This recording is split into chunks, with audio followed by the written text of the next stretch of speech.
And Cindy, I'm seeing Lester, Councilmember Hardy in the attendees. If we can find a way to promote him.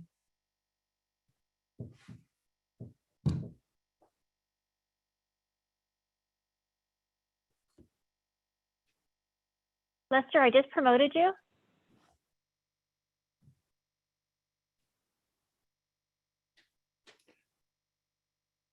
And so I'm seeing our council, most everybody's here. I'm seeing our city manager, our city attorney, our city clerk.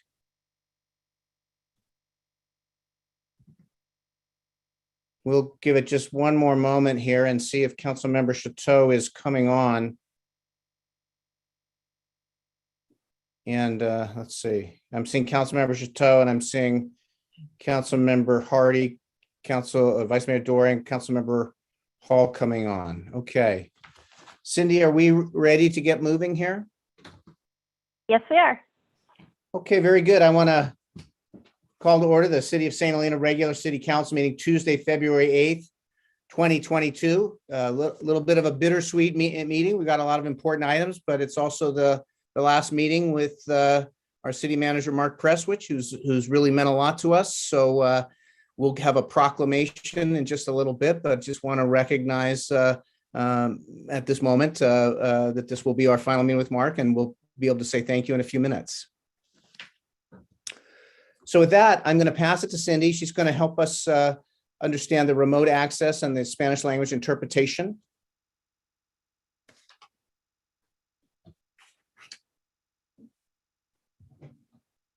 All right. To participate, you would dial 669-900-6833. At the prompt, you would enter the meeting ID, which is 898-3474-0319. Press pound, and then during public comment, you would press *9 or *6 to speak. Tonight's meeting will have live interpretation. To access the interpretation, you will need to use the Zoom application from either your cell phone, tablet, or computer. Instructions on how to use the Zoom app are listed in English and Spanish on the agenda posted on the city's website. Once you join the meeting from the Zoom application, you will see a small globe at either the bottom or top of the screen. Click on the globe and you will be able to access the live interpretation. Julie and Francisco are the interpreters for this evening. Thank you. And so folks, if you would mute your microphones and join me in the Pledge of Allegiance, place your hand on your heart and follow with me, please. I pledge allegiance to the flag of the United States of America and to the republic for which it stands, one nation under God, indivisible, with liberty and justice for all. Thank you.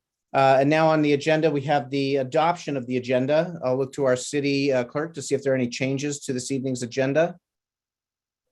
There is a change. And item 12.1 from new business will be heard after the conclusion of consent. Very good. Thank you. So with that, is there a motion for adoption of the agenda? I move approval of adoption of the agenda. As amended? As amended. Councilor Chateau? Yes. Hardy? Yes. Hall? Yes. Vice Mayor Doring? Yes. Mayor Ellsworth? Yes. And now we move to our roll call. Mayor Ellsworth? Here. Vice Mayor Doring? Here. Councilmember Chateau? Here. Hall? Here. And Hardy? Here.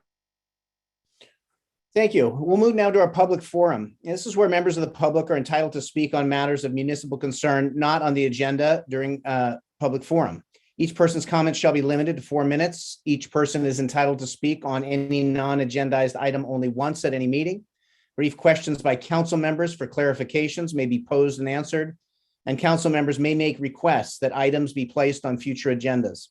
But in accordance with state law, no substantive discussion or action may take place unless and until the matter properly appears on the agenda. So I'll look to our city clerk and see if there's any public comment at this point. There is none. Okay, seeing none, we'll bring it back. We'll close the public forum. We'll bring it back to council. We'll do our reports by staff and city council, future agenda items, and AB 1234 reports. This is where reports by staff and or council members on items of general interest. Brief questions for clarification may be posed and answered, and council members may request that items be placed on a future agenda. Except under certain circumstances, the Brown Act prohibits any other discussion or action by the city council. So we'll move first to our city attorney, Mr. Walsh. Thank you, Mayor. My only report is on February 1st, the council held a closed session on public employee appointment for the interim city manager position. And this evening, in a special meeting immediately before, special council meeting immediately before this meeting, the council also held a closed session on 2 items. That was existing litigation with Water Audit California and public employee performance evaluation for my position. And there is no reportable action for any of those 3 items. And that's my entire report. Thank you. Thank you. And I'll now move to Mr. Prestwich, our city manager. Thank you, Mayor. I want to invite our community to learn more about and provide feedback on potential alignments for the Napa Valley Vine Trail as it moves through St. Helena. We have a couple of online options that come next Thursday. These are on our city website, Thursday, February 10th from 11 to noon, as well as Thursday, February 10th from 5 to 6 p.m. We also have 2 drop-in format open houses. The first will be this Saturday at Napa Valley College. That will be run from 10 o'clock to 11:30. Will be available the whole time, and we'll also have Spanish interpretation available. And also the following Wednesday, February 16th from noon to 1 p.m. at Napa Valley College. And that concludes my report. Thank you very much. We'll move to Dr. Mitz, our finance director. Great, thank you very much. I do want to share my screen with everybody. What you're seeing in front of you is the City of St. Helena Popular Annual Financial Report, and I am very happy to announce that we were notified yesterday from GFOA that we did receive an award of excellence for having what they call a PAFR. So we're very excited to have received this award. In order to get this award, you actually have to first receive the award for the comprehensive annual audited financial statements. If you receive that award, then you can actually put together this document and apply for the award. This is available on our website, and what the PAFR is to do, it actually breaks down the audited financials even further in a really simplified format. So if you scroll through it, you'll hear about our city, you'll see who the council was and the city officials during the time period, about the vision and the mission statement, the city council 3-year goals, the budget or the financial message, as well as financial reports that just summarize the net position, change in net position over time, where does our money come from, where does our money go for both our enterprise funds as well as our general fund. So I'm just very happy to share that, and very, very delighted we got the award. We've done the PAFR 3 years in a row, but we've only applied for the award 2 years in a row, and we've received the award on both years. And a big thank you to Mandy Kellogg, who's been putting this together for us. So thank you. Yes, thank you very, very much. The work of our finance department has just been remarkable, and just want to thank you for this. And then the popular annual financial report, I just want to let our community know that that's an excellent way to get acquainted with really how the city finances work in a way that's really digestible. So I'd recommend to anybody in the community interested in the city and city finances to really take a look at that. And again, really appreciate the finance department for all the work done on this. Okay, with that, we'll move to our city clerk, Mr. Fopoulos. Nothing to report. And we'll move to our public works, Mr. Rosa. Planning.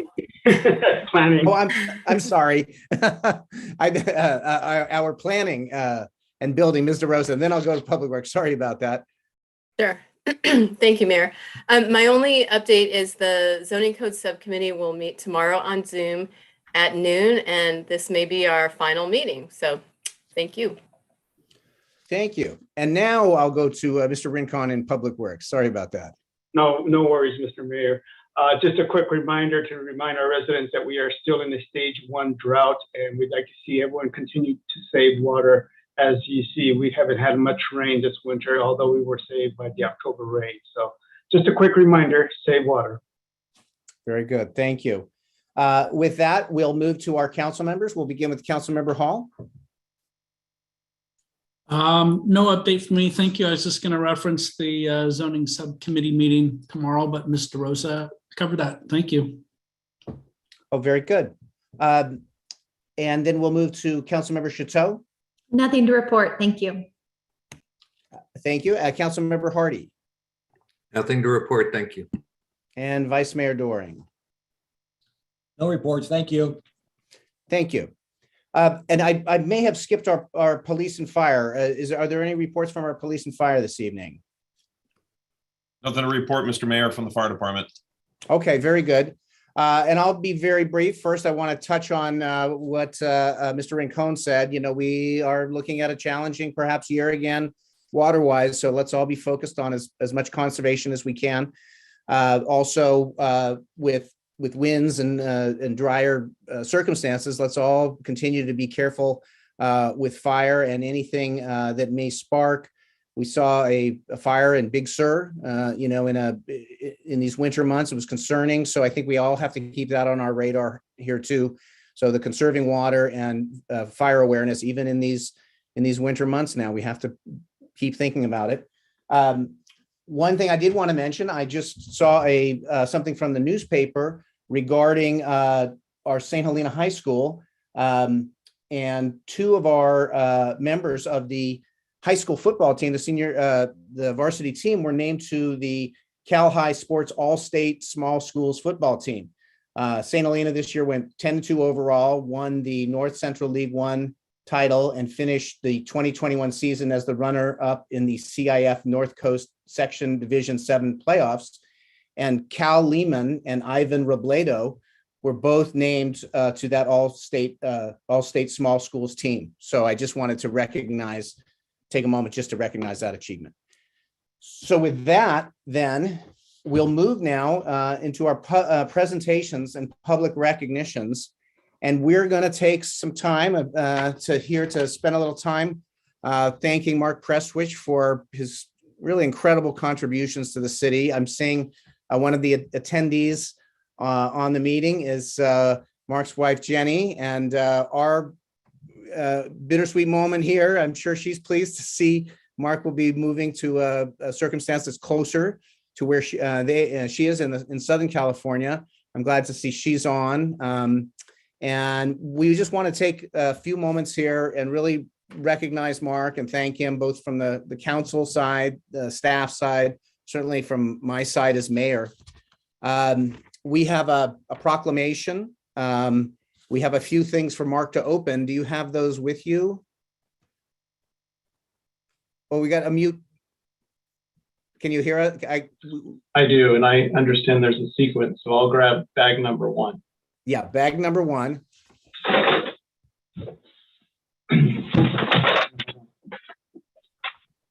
Am I Yeah. directed to open this now? You can open that.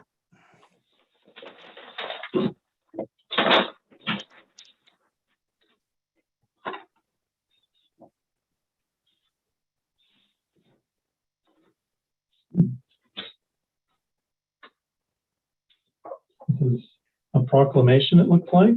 So that is a signed certificate. I am going to take a moment and read that, and Okay. then we'll get into the other bags. But what the proclamation says is St. Helena is often recognized as one of the best small towns in California to live and visit. And for the period of August 2017 to February 2022, we've been honored to have City Manager Mark Prestwich work so diligently to help maintain our wonderful way of life.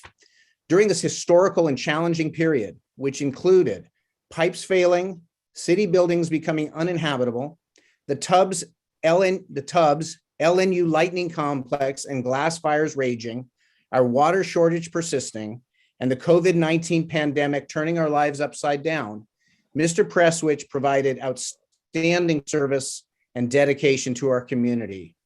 With his steady hand, collaborative leadership style, and skillful guidance, Mr. Prestwich was able to help the city adopt the 2040 general plan, complete the Upper York Creek ecosystem restoration and aquatic habitat enhancement project, advance the tertiary upgrade to the city's wastewater treatment plant to construction, lease the Napa Valley College campus for the relocation of City Hall and the police station, restore the St. Helena Park and tennis courts at Crane Park, complete the downtown restroom project, transition to a full-time fire department and obtain significant service level improvements, facilitate the work of the St. Helena Assets Planning Engagement Committee, the SHAPE Committee, and financing civic infrastructure task force to address the city's infrastructure challenges, secure redundant generator power at several locations, including the library and water treatment plant, obtain grants totaling more than $5 million, reduce annual financial audit findings and adoption of 11 new financial policies, negotiate the end of a post-employment benefit that reduced the city's liabilities by over $100,000, and advance our efforts in diversity, equity, and inclusion. On behalf of our department heads, employees, and citizens, we thank you, Mr. Prestwich, for a job well done. And Thank you, Mayor. thank you. What I'd like to do is go through the continuing, Cindy, the two more items, and then we'll have some time for some comments from council. So if you move to bag number 2 and open that.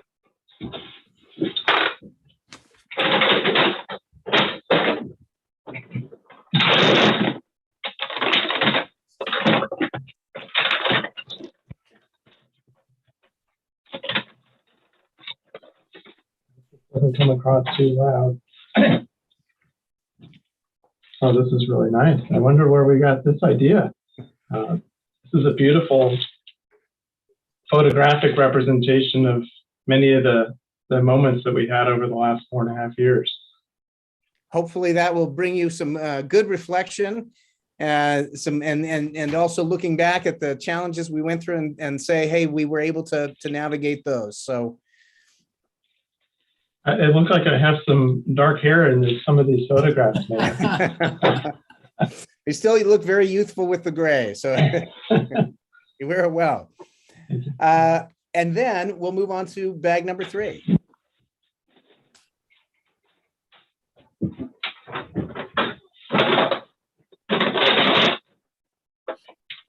These are the finest bags from the city of St. Helena, by the way.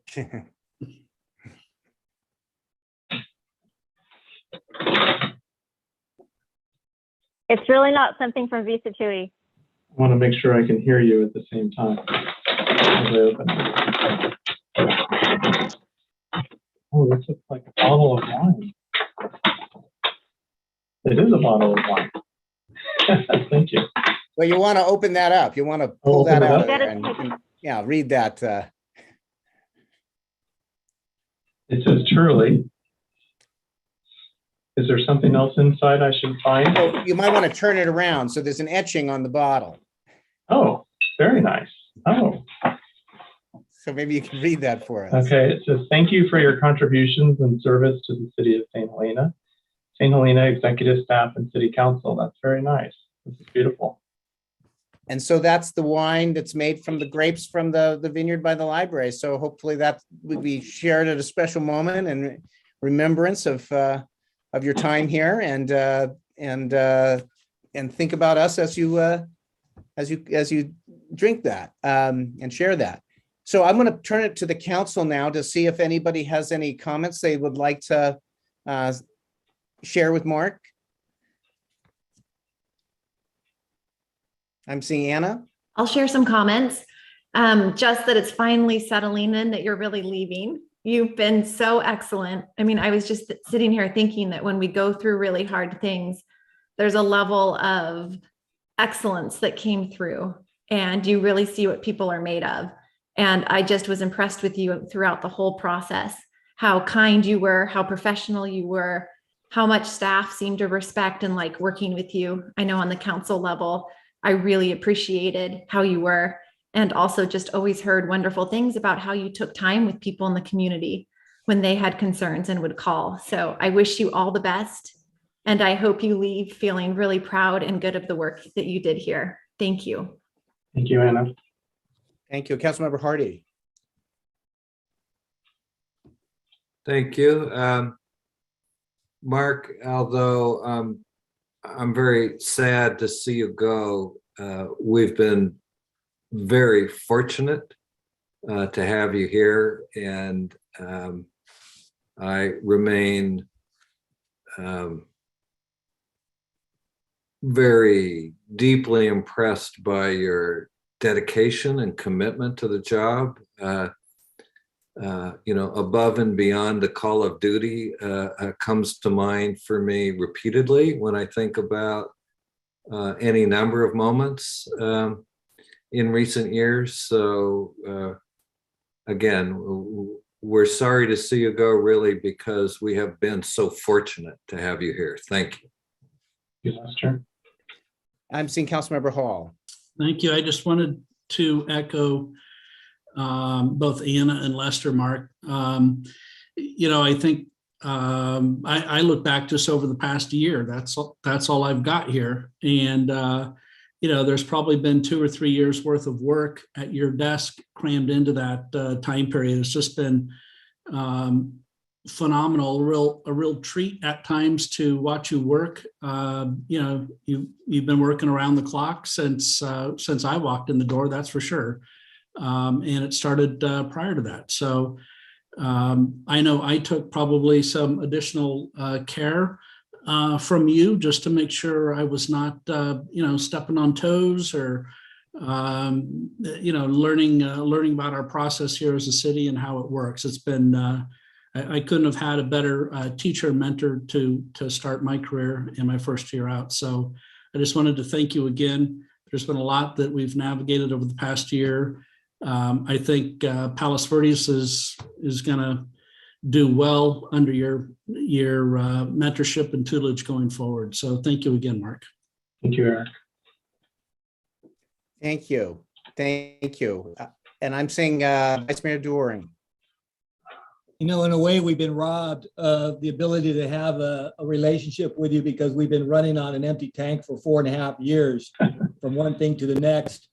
And it's been stressful and challenging for our whole city, for our staff and for our council. But I do cherish the moments where we had the quiet times, maybe having a lunch, sitting outside in either St. Helena or in Calistoga. I have deep admiration for you as a man, as a father, and as a very diligent public servant to our community. And I know that you will continue with that as you move forward. I'm very glad to call you a friend, and I wish you the very best in your future endeavors. Thank you, Paul. Peace. Thank you. And I just want to echo what everybody's said, and Councilmember Hall's comments on Mark as a teacher and mentor. Also, as a council member, I had a very brief period with another city manager, but my time as an elected official, both on the council, as a council member and as the mayor, have been with Mark and no other city manager. And so I've learned a tremendous amount and been so fortunate to be able to work with Mark through everything we faced. I started writing a little rhyme, didn't get too far with it, but it started in 2017 when we first met. We hadn't been through a pandemic yet. And I remember the moment stepping into Mark's office, seeing what was going on in Italy with the pandemic. And we were looking at that, like wondering if that's coming here. And it did. With so many other things, the things we faced, the fires, flooding, PSPS events, drought, one thing after another. And what Mark was able to do was, with a calm, optimistic resolve, stay focused. What he also brought was courage, which, when you're in an emergency situation and you look around and you see the people who are standing and facing the crisis, with complete focus. We were so fortunate as a community to have you, Mark, in this seat in these times. And I just want you to feel that from the bottom of our hearts that your guidance, your leadership really helped us navigate some tight spots. So the other thing that I just want to recognize is what you helped bring here was a sort of an objective style of governance that, really, I believe came from your background at the League of California Cities, and really understanding how we as a city can remain a unique, interesting little city, but we can keep our uniqueness and move forward with our ability to administrate in a good, objective way, to not only fix our physical infrastructure, but fix our administrative infrastructure. And that is a great gift that you brought to this city that, in a sense, as a mayor, when I heard our city manager was leaving, my instinct was to, freak out, but the system that you brought here, this administrative system, gives us the ability to make a transition so that you can move on to the things that you want to move on in your life. But you've left us with the tools and the system which can handle a transition like this. And that is just a wonderful gift. And I just want to let you know personally and professionally how appreciative and thankful I am for all you've done. Thank you, Jeff. And so I'll just take a moment and see if there are a few words from staff, and then Mark, if we could just ask you for a few comments. I'm seeing Dr. Mitz, April.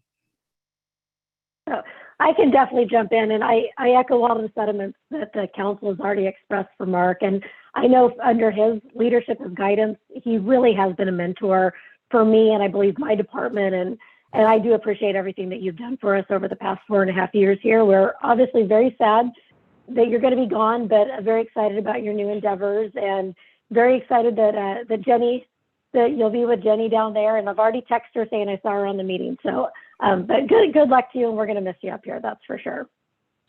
Thank you, April. Well, Mark, do you have some thoughts for us? We've got you for tonight, so we're not going to let you go just yet. But if you've got some thoughts for us, that would be wonderful. Well, I really appreciate the comments from everyone, and you're right, Mayor. It's been a really long 4.5 years in many respects.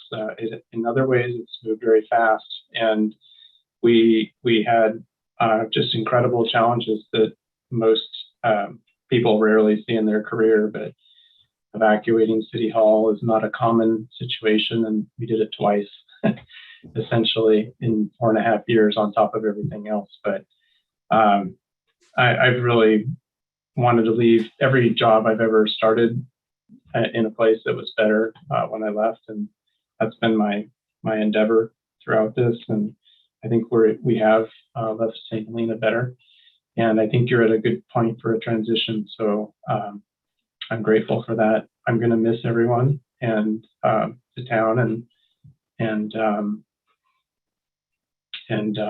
I will not be shy about visiting, particularly the new City Hall when it opens. Looking forward to a Friday grand opening. I want to let everyone know that I leave with some life skills that I didn't have before, such as how to score a bocce game or how to play bocce, which I think is an important pastime. So Jenny and I are probably going to practice some bocce while we're away. Maybe we'll come back and challenge someone to a game down the road. But I'm going to be following the city and the city's success. And I have a lot of confidence in the team that we have today. And I really appreciate having worked with them. All the projects that were done during the last 4.5 years were a product of working together and implementing the council's vision and your direction, your policy direction. And our staff worked with you, and they worked with me to get those items done. I was just one of many people advancing that work. So I really want to credit the city staff for all they've done. They've sacrificed as well as I have over the last 4.5 years, those that have been here the whole time and even before. They've worked so hard over the last 4.5 years. I don't think I know I have never seen a time in my career over 30 years that approaches the challenges that we've had just in the last 4.5. So thank you all again, and I'm going to treasure the gifts you gave me. Thank you, Mark, and thank you again for helping us see that no matter what the challenge is, working together, we can work through it, and that was a great lesson. So thank you. Okay, with that, we'll move now to our consent items, our consent calendar, and thank you everybody for your comments there. And we'll move through the consent calendar.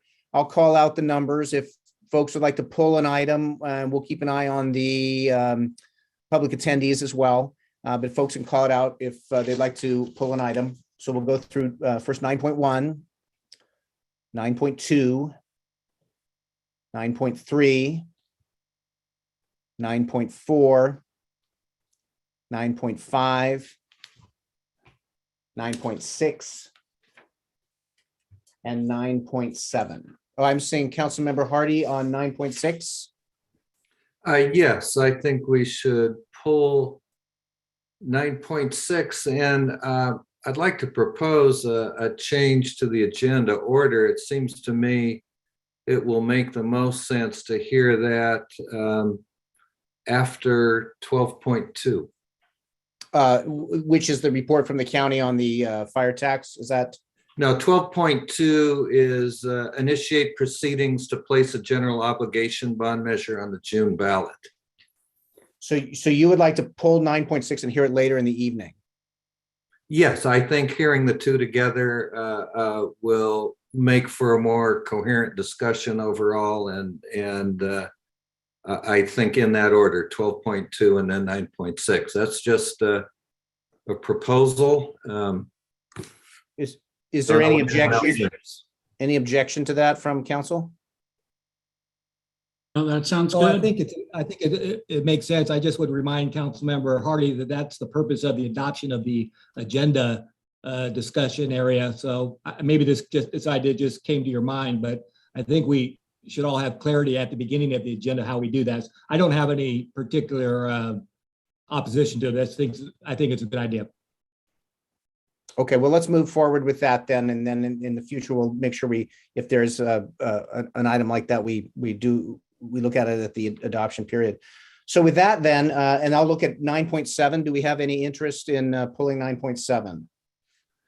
I'm seeing none. So with that, I would entertain a motion to pass the consent calendar. I'll move approval of the consent calendar. Second. As amended, I guess. Yes, thank you. And a roll call, please. Councillor Chateau, Yes. Vice Mayor Doring, Yes. Councillor Hall, Yes. Hardy, Yes. Mayor Eldredge. Yes. And so now we'll move to item 12.1, and this is an informational update on a conceptual quarter-cent countywide wildfire prevention and suppression transaction and use tax. This was prepared by our city manager, Mr. Prestwich, and we're fortunate to have County Fire Chief Chief Martin with us. I'll pass this to Mr. Prestwich, and we'll go from there. Thank you, Mayor. It's my pleasure tonight to introduce our countywide Fire Chief, Chief Martin. And we also have Chief Sorensen in our audience today to talk about this, if you have any questions. The city was recently notified by the county of a potential measure for the June ballot that the county is considering placing on the June ballot. And it would be a 1/4 cent sales tax, which is also known as a transaction and use tax. And Chief Martin tonight will talk to us about the methodology for the tax, the reasons why the county is considering this. And this is an opportunity for the council to learn more and the community to learn more about this proposal and ask questions or clarifications related to the measure. So with that, let me introduce our County Fire Chief, Chief Martin. Good afternoon. Thank you, Mark. I appreciate it. First off, before I get into this, I wish you the best of luck in your new endeavors. It sounds like you did a fantastic job for the city of St. Helena, and they're very lucky to have you. Thank you. Mayor Ellsworth and city council members, thank you for having me this evening. And just as stated, I was brought on to kind of review and take a look at the tax measure that we're proposing for the county. And it's titled Wildfire Prevention Suppression Measure. With that, I'll just give some background with it and where this kind of came from. Previous in the discussions on tonight's meeting, there was talk about our drought. There was talk about the fire activity that we've had in our region and the need for some sort of action. So on the county side, we had been moving forward to develop a countywide community wildfire prevention plan, which was actually the first one in the state to be completed and adopted by the county. And so the term is CWPP. And what a CWPP does is it uses technology and science to take a look at what our fire risk hazards are within our communities and how best to protect those communities through vegetation management. So we implemented that plan last year.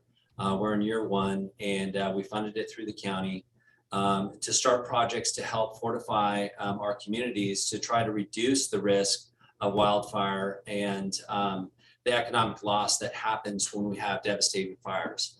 And of course, everybody remembers what happened in 2020 with the LNU complex and the glass incident, and the recovery and how long that takes for us.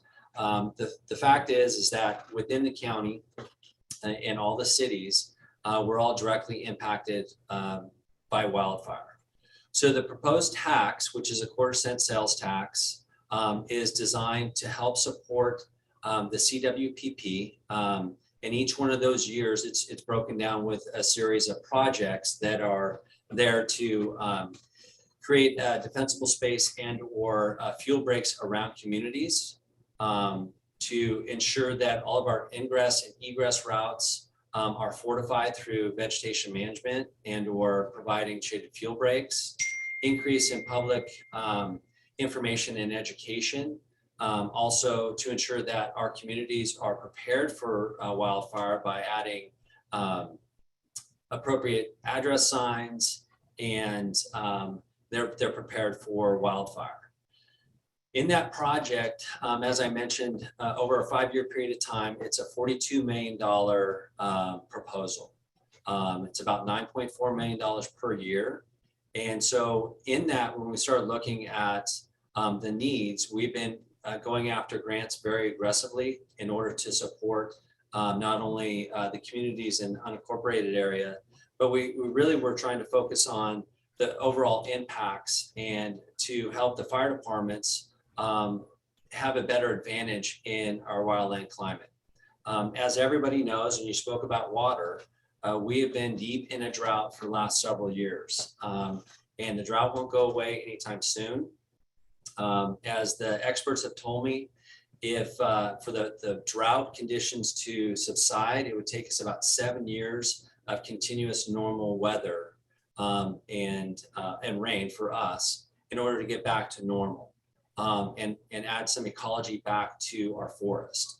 So with that, that drives the need for us to try to fortify our communities or get more fire resilient. We can do that through a couple different methods. The one method that we do have control with is modifying the fuels in and around our infrastructure and our communities to reduce the loss from wildfire. And so we are proposing this tax, and we say tax, everybody kind of shudders in their boots, but it's a 1/4 cent sales tax, which generates about $10 million per year. And through conversations with all the fire chiefs and the mayors, we have looked at the best way to address this issue and how to come up with this ordinance and how to distribute funds. And so the last part of that is that we've come up with a 75-25 split. Obviously, we need $9 million a year, but 75% to the county side to support the CWPP and fire preparedness in the unincorporated area, and then 25% of that funds going back to the local fire departments for fire mitigation, tools and equipment, enhanced fire services and programs is the way that we stated it within the measure itself. We tried to simplify the measure the most we could to ensure that the local fire departments had the ability to utilize and leverage the funds to stand up their own fire safe councils and or fire prevention measures within the communities, which either can be through education or inspections, or if they needed to buy additional fire equipment for our wildland response within our communities. And that's really in summary. I don't want to take up a whole bunch of time because I want to have some time for some questions. But in summary, that is the intent of the proposed tax is really to try to build in fire resiliency throughout Napa County, both the incorporated and unincorporated areas, so that we can withstand these disasters that happen and probably will occur again in the future, and to ensure that the fire department has the ability to save as much as we can and provide a high level of safety for our fire personnel as well. So with Thank that, I'm prepared for any questions that you may have. Thank you very much for the presentation. Are there initial comments or questions from the council here on the presentation? I'm seeing Councilmember Chateau. Thank you. I couldn't get my raise hand button to work. Thank you, Chief Martin, for being here and for all of that good information. You're welcome. My question is, can you tell us an example of how the money in the county's 70% could benefit the residents and people in St. Helena? So Sure. there are some examples of that. No, Thank you. absolutely. So as we look at our geographical makeup, we live in a valley. And the majority of our wildland, our urban interface is in our hills. And by providing fuel breaks, if you will, strategically located throughout the valley on certain ridges in and amongst various communities, it allows us to suppress fires faster. Now, I say that not tongue in cheek, but I say that because if we have a wind event or something to that effect that's extreme, like we've seen in the past, many may say that, well, it doesn't matter what you do and how many fire engines that you put at an incident, we still have this devastating fire. That is true, but when we modify the fuels, what that does for us on the ground, albeit it's still challenging, it takes it out of the canopies of the trees. When fire gets up into the aerial atmosphere, or the trees, excuse me, we have a tendency to have more ember cast, which allows the growth of the fire. But when we start to modify the fuels, and I mentioned earlier a shaded fuel break, which is basically we start to take some of the ground fuels out and some of the ladder fuels, which allow fire to get up into the canopies. Once the fire's down on the ground, it allows suppression to be more effective, regardless of the wind. And so that is a direct benefit to the communities because, one, it reduces the overall risk for the fires moving into the communities. It also helps us reduce the amount or the size of the fire is, which attacks our economy. And it also is a good message for our visitors that we're taking a proactive approach to prevent or mitigate large fires. So they're not scared about coming to our communities and drinking our wine and eating in our restaurants.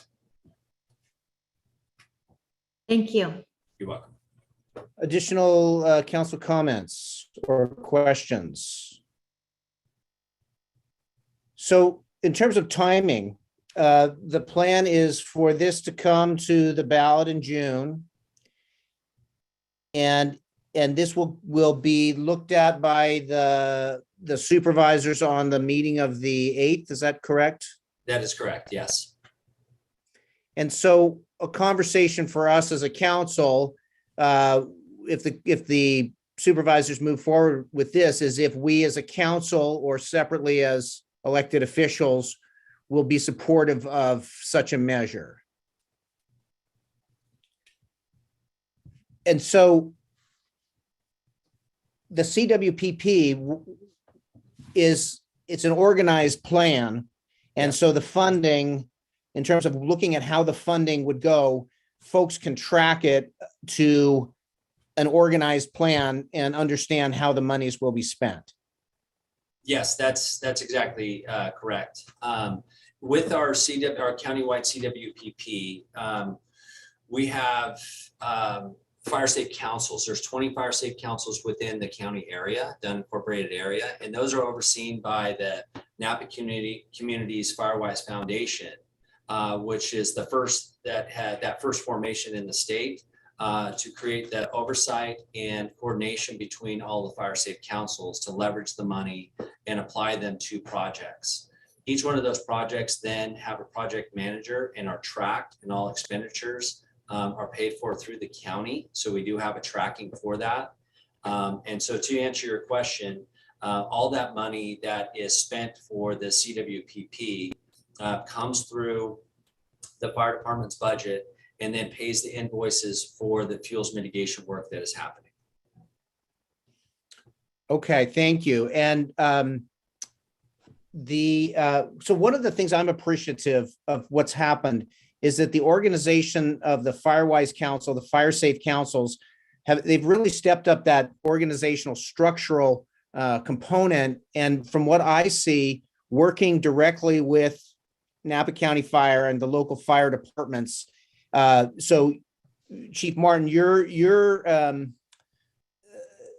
have a good connection with the Fire Safe Councils and the Firewise Foundation, so that there's good communication at all times. Yes, we do. We approve all the plans. And second is that the CWPP and the Napa Community Firewise Foundation isn't operating in a silo either. We're looking at collaboration from CAL FIRE as well to meet the intent of the fire plan that CAL FIRE does. We have to update a fire plan each year to ensure that we're coordinating or not duplicating any efforts, and that each one of our projects enhances what the next project is doing. So if CAL FIRE was doing a fuel break on one of our ridges or in the watershed, then we'd ensure that our program or our projects are an enhancement to that to benefit our communities directly. Thank you. And I'm going to open public comment here in just a moment. The other thing I think is important to recognize is that protecting our town, protecting St. Helena, means protecting the perimeters and the outlying areas as well. As we know, fire knows no jurisdiction. And so to me, a comprehensive countywide approach like this is, in my opinion, a good step forward. And the discussion about the tax and the vote will hopefully bring this conversation forward. It'll be put to the voters, but I think the comprehensive look is important. I'm going to look to our city clerk and see if there's if there are any questions from the public. There are no hands raised. Okay, we'll bring it back to the council. I'm seeing Councilmember Hall. Thank you. And thank you, Chief. I just had one question on the monies that are coming to the cities. That goes to each local fire department. And is that restricted to how it's used? Must it be used on equipment, tankers, et cetera, or can it support staff as well? Yes, it's written the way that I looked at it. Again, one being a fire administrator, we have many challenges, and one of the challenges that we have is staffing and taking on new projects. Which I didn't mention earlier, but the fact that municipalities up and down the state that are in the urban interface are having to take on this challenge of fuel mitigation that is outside of what their normal operation budget is. And with that, there'll be many programs that may need to be stood up, and it takes staffing hours, and there's a cost. And so I wanted to ensure the language that's contained within the ordinance gave the flexibilities back to the local jurisdiction, to the local fire departments, to leverage those funds, to use them as appropriate, because they are part of our fire suppression system. And if we restrict it just for, going out and doing weed abatement or what have you, which is part of the resiliency that we're looking for, but does that support our fire measure? Because we want to enhance our fire protection services throughout the county, regardless if it's within the city jurisdictions or the unincorporated. So we did write language in there that does allow the use of that funds for staffing if needed during this period of the 10 years. Thank you. You're welcome. Any additional council questions or comments? Seeing none, what I'll say is thank you very much. And this is something for us to consider. Bringing it to our council now lets us think about this as it comes towards the potential of being on the ballot. So really important for us to have this information as the council, and we'll circle in together and look at how we can discuss it. So Chief Martin, really, really appreciate it. Well, Mayor Ellsworth, thanks again. And Mark, thank you for the invitation and the opportunity to speak with each one of you in regards to this important measure that we have. So everybody have a good night. And again, Thank you. You too. Thank you. Mark, best of luck to you. Thank you very much. So we'll talk about how to potentially talk further about this and perhaps look for a time to put it on the agenda to further discuss as we move forward.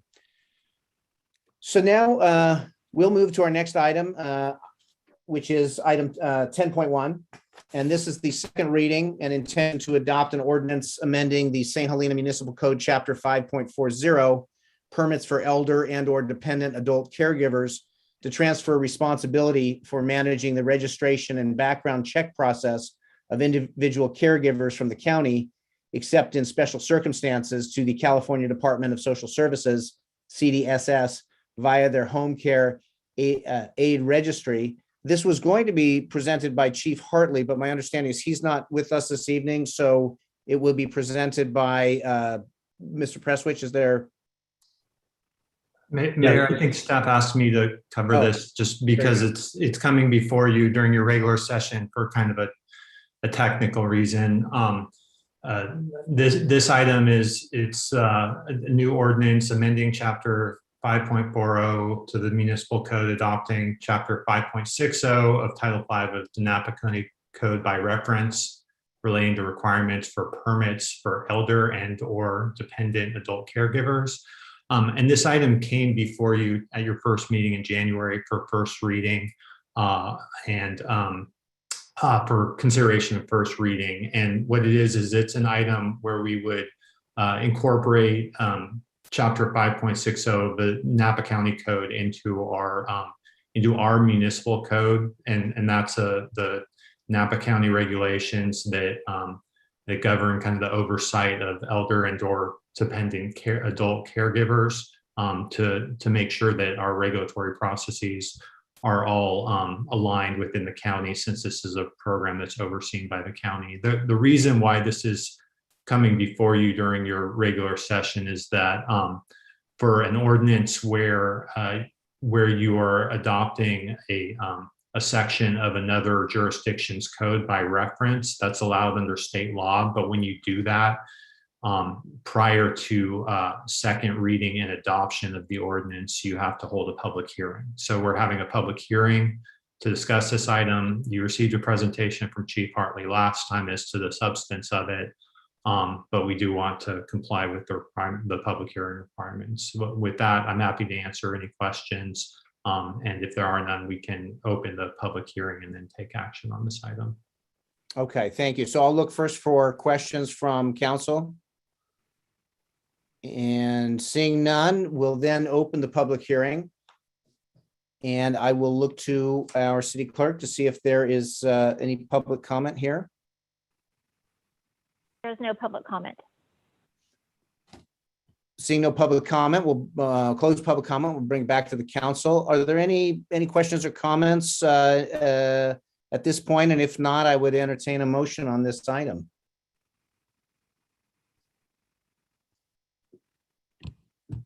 I'm seeing Councilmember Hardy.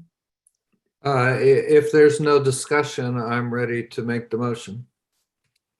I'm seeing no hands for discussion.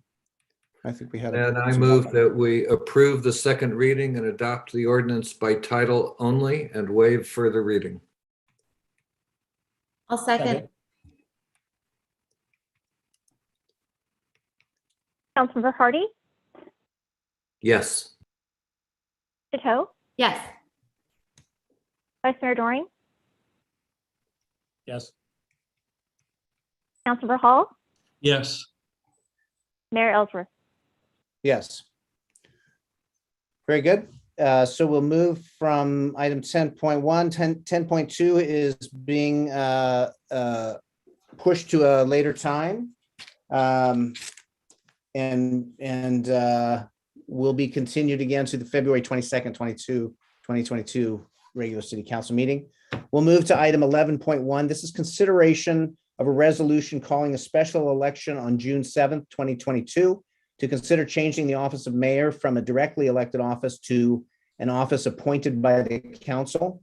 And this is prepared by our city attorney, Mr. Walsh. Thank you, Mayor. Yes, so we discussed this at your last meeting. At that meeting, the council discussed the kind of the policy considerations as to whether or not you wanted to put before the voters a ballot measure that would provide for the office of mayor to no longer be directly elected in the city of St. Helena, but instead to be decided upon amongst the county, amongst the council, and that there would be 5 directly or 5 elected council members throughout the city. In light of council direction, I prepared a resolution that would take that effect, that would allow for the ballot measure to be put on the ballot. If it were passed, then that would affect a change to your existing ordinance so that it would no longer provide that the position was directly elected, and instead would be one of 5 council members. So with that, I'm happy to answer any questions as to the structure of the resolution or the process that we would go through to get this on the ballot, which is all laid out in the staff report. So with that, I'm open for any questions. Thank you. Any initial comments or questions from council?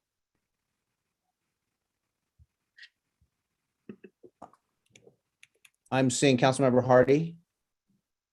Thank you.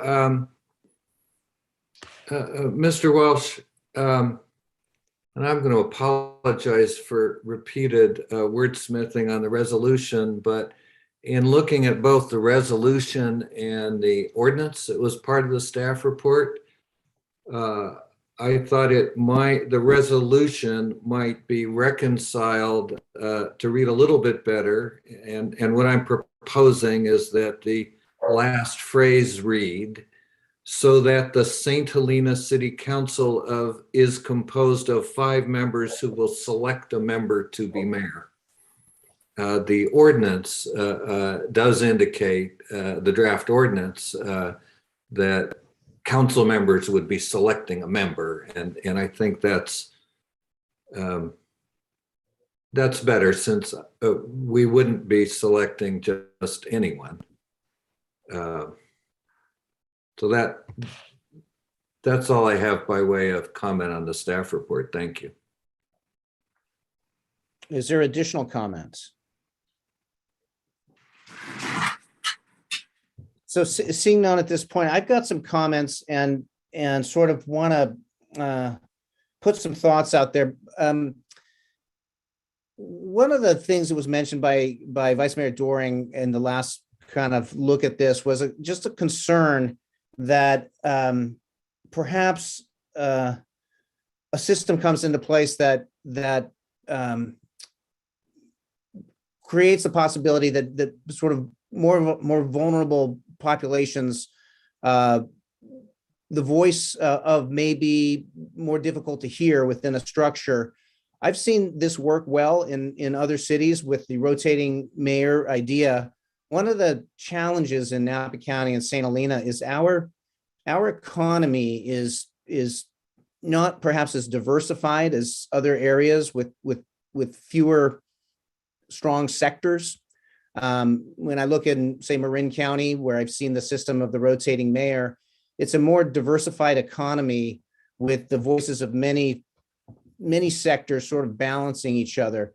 So I do have some concerns that as we look at this, I'm hoping we also look at what we can do to talk about diversifying our economy, making sure, you know, we're supportive of a diverse cultural community, but also in terms of our economy, so that the different sectors have a voice in governance. The arguments for efficiency in a system like this, I think, are important, and efficiency is very important. But the voice of the people in democracy is also important, and sometimes it's the voice of the minority that really is potentially the correct voice. And we've seen that in the evolution of our country and our world, that we evolve. And so my comfort level on something like this would really be to see it come forward in the fall.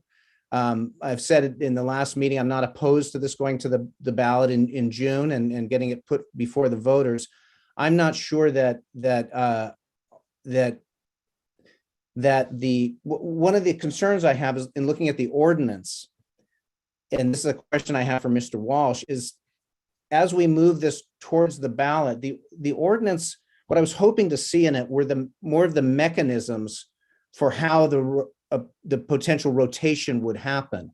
So if I could ask Mr. Walsh, is that something that we can, in a sense, dual track from this point, if this is going to be discussed to go on the ballot? And there may not be support for this from the council, but my thought is, can we be a little more specific about how the process would work, so that if the voters put it in place, there's an identified process for how that rotation might work?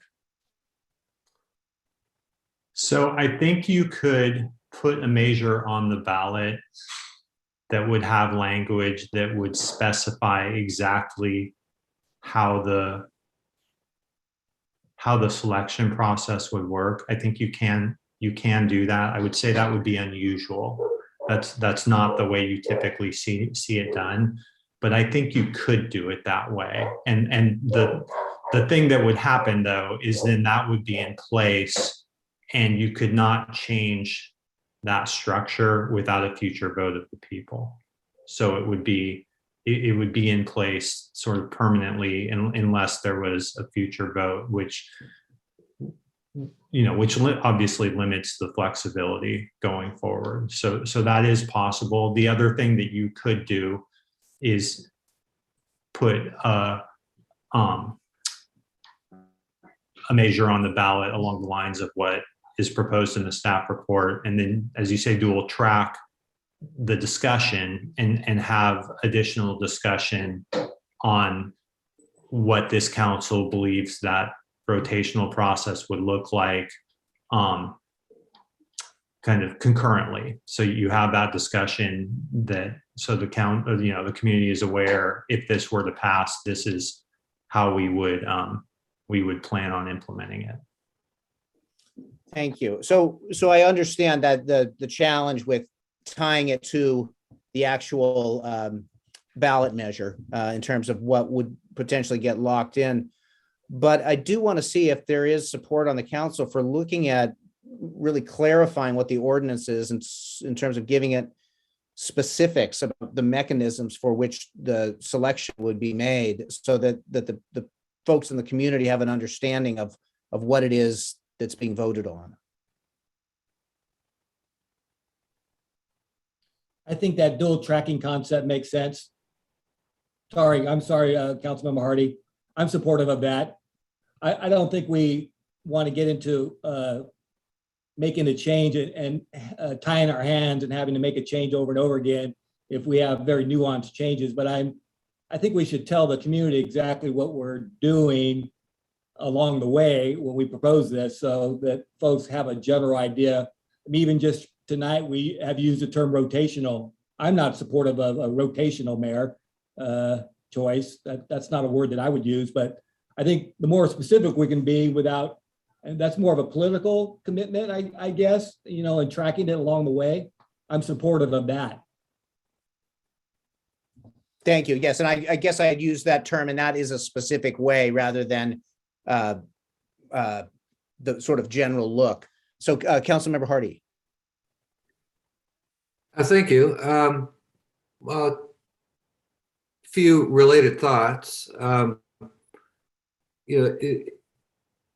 I'm absolutely in support of both putting a resolution on the June ballot and continuing our discussion so that between now and June, this council has made a decision about what the mayoral selection process will look like. And I think that is an excellent way to inform the voters what to expect. But I think it would be highly misleading to suggest that that's what they will be voting on. What they will be voting on is what's in the resolution. And it's a council that will be voting on the selection process. But again, I think setting that expectation by making a decision, which we could make by resolution as council members, or could incorporate into an ordinance. I think that's a good way to manage the process between now and June, and I like that idea. Okay, thank you. I'm seeing Councilmember Hall. Thank you. I just wanted to chime in here as well. Just a couple of thoughts. I also agree that I think some conversation would be helpful.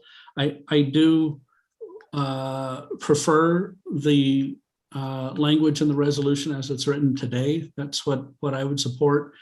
I'm not sure I agree with the thoughts that this is somehow moving to a different way of thinking about this would be less democratic in our community. The fact is all 5 council members will continue to be elected at large as we do today.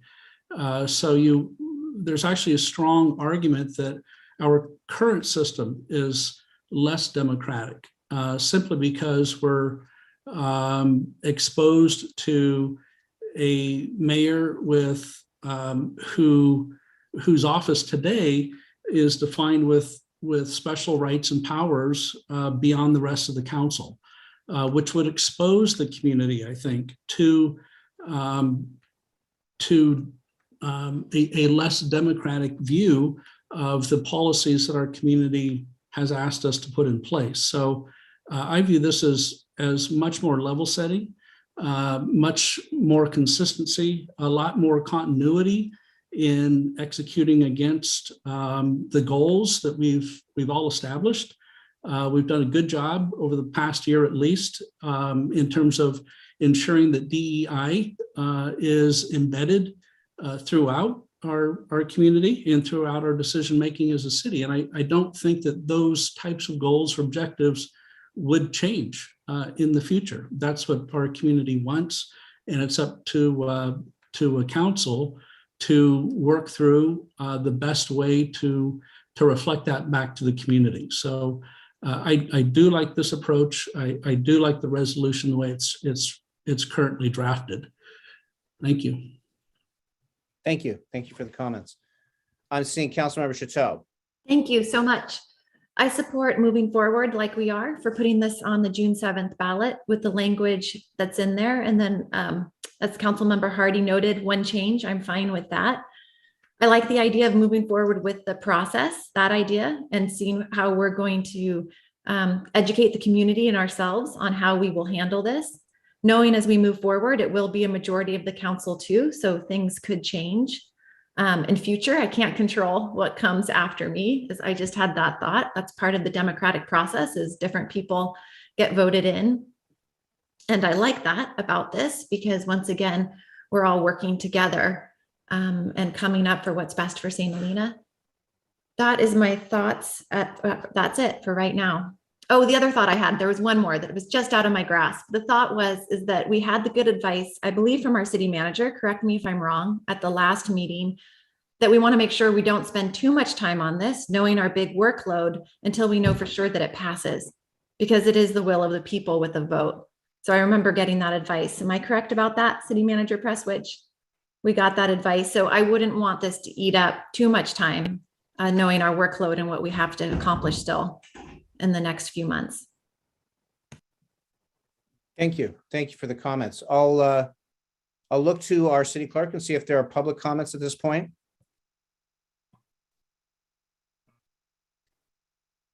There are no hands raised. Okay, I will bring it back to the council now. I'm seeing council member or Vice Mayor Doring. Well, I expressed my reservations about this change in the last meeting we had, and I haven't changed my mind since then. But I do believe in the democratic process, and I think that the folks out in the community should vote on it. I would like to offer one minor suggestion on the language of the ordinance itself that will make me feel a little bit more comfortable. It's expressed in different ways, but I'm on page 226 of the staff report. It's the ordinance itself, section 1, and it's 2.08.010, mayor's term of office and duties. I'd feel a little more comfortable if we actually committed ourselves to establishing some criteria to appoint the mayor. And so I would offer this slight amendment to this section of the ordinance. And I would have right after the second comma. So it reads, commencing with the November 8, 2022 general municipal election, the office of mayor in the city of St. Helena shall cease to be an elective office and shall become an appointive office. And then I would put comma, based on criteria identified by the city council, comma, the city council shall annually choose one of its members to act as mayor through those rules and procedures it may prescribe by ordinance or resolution. So I'm adding the words based on criteria identified by the city council.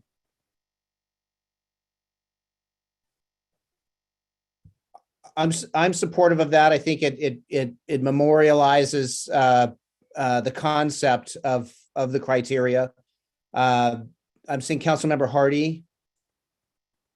Thank you. I have a question for the city attorney. If I understand what's in front of us for action correctly, it's just the resolution regarding the ballot measure. I believe the draft ordinance was presented tonight informationally, but maybe I misunderstand, and staff is presenting the ordinance for action as well. Can you clarify, Mr. Walsh? Sure. So the action that you are taking is on the resolution, but what the resolution would do is it would put the measure on the ballot to approve this ordinance. And if you note the ordinance, you can see right above section 1, it says the people of St. Helena do ordain as follows. So this is an ordinance that is enacted by the electorate and not enacted by the council. So you are acting. So what I'm saying is Vice Mayor Doring's proposed amendment, if the council deems appropriate, now is the time to do that, because this is part of the resolution as an exhibit. Thank you. I wasn't reading the resolution correctly. Appreciate that clarification. And I also support Vice Mayor Doring's proposed amendment to the ordinance that is part of the resolution. Thank you. And so, Mr. Walsh, if I may ask, so in approving this ordinance, this needs to be locked down, this ordinance, because this is what's going to the ballot. But then the separate ordinance of the criteria that we could potentially dual track, that's a separate ordinance that the council approves. Right, and you could do that via ordinance or resolution. Okay. So you could do one of two things. You could develop the criteria, and then, I think Councilmember Chateau's comment is well taken. We could develop that process, but then you wouldn't actually adopt or enact anything until after the voters had spoken, because there wouldn't be any point to it. But you could kind of develop that in the meantime. Okay, thank you. Well, I think Vice Mayor Doring's language suggestion of the criteria does put the marker there that would refer to the other ordinance brought in by the council. I'm seeing Councilmember Hardy again. Yes, and just following up on your comments, Mayor, and Councilmember Chateau's, it seems to me that it would make sense to have,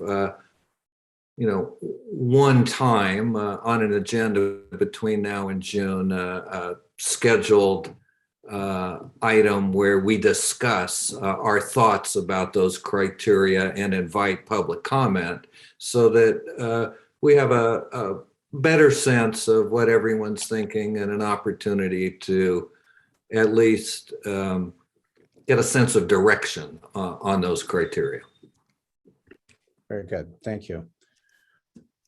Any other council comment here at this point? So I'm seeing our city manager, Ms. Prestwich. Thank you, Mayor. I did speak with the city attorney this afternoon about some feedback that we received from the registrar of voters. And Mr. Walsh, is it okay if I walk through a couple of recommended changes? Sure. Okay. So the first was this measure, if placed on the ballot, we keep track of the consecutive order of the descriptions. What letter is this measure? So this would be measure G, and it's recommended that under the resolution that in the box where the question is being asked in the resolution, that we add the letter G or the phrase measure G. So that's inside the box in section 3. And then secondly, the resolution calls for the impartial analysis by the city attorney to be filed by March 18th. This is in section 5A. And I want to make sure I get this correct.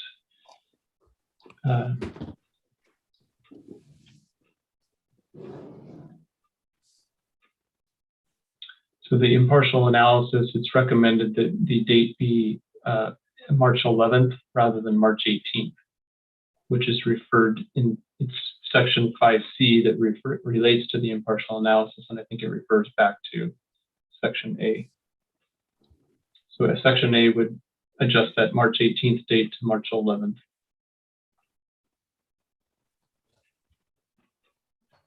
And that's all. Okay. And Mr. Walsh, that was from a conversation with you in terms of that clarity? That was a conversation that Mr. Prestwich had with the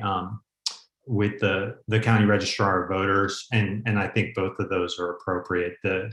It makes sense for the impartial analysis to be completed before the ballot argument, so that whoever wants to prepare those has the benefit of that. And it makes sense to have the measure number in the ballot question so people can more easily reference it back. Okay, thank you. And I'm sorry, that would also include adding the letter G in section 5C where there's a blank there today, so that would be added in section 5C as well. Okay, thank you. So as I said, I'm supportive of this going to the ballot. To me, as I said, I feel it's a bit, to me, rushed going in June, but the conversation about looking at dual tracking with the ordinance that would come on by the council, if there's support for having it come up at a meeting to discuss criteria, gives me more comfort. And so if there's no other council comment at this point, then I would entertain a motion on this issue. I'm seeing Mr. Prestwich again.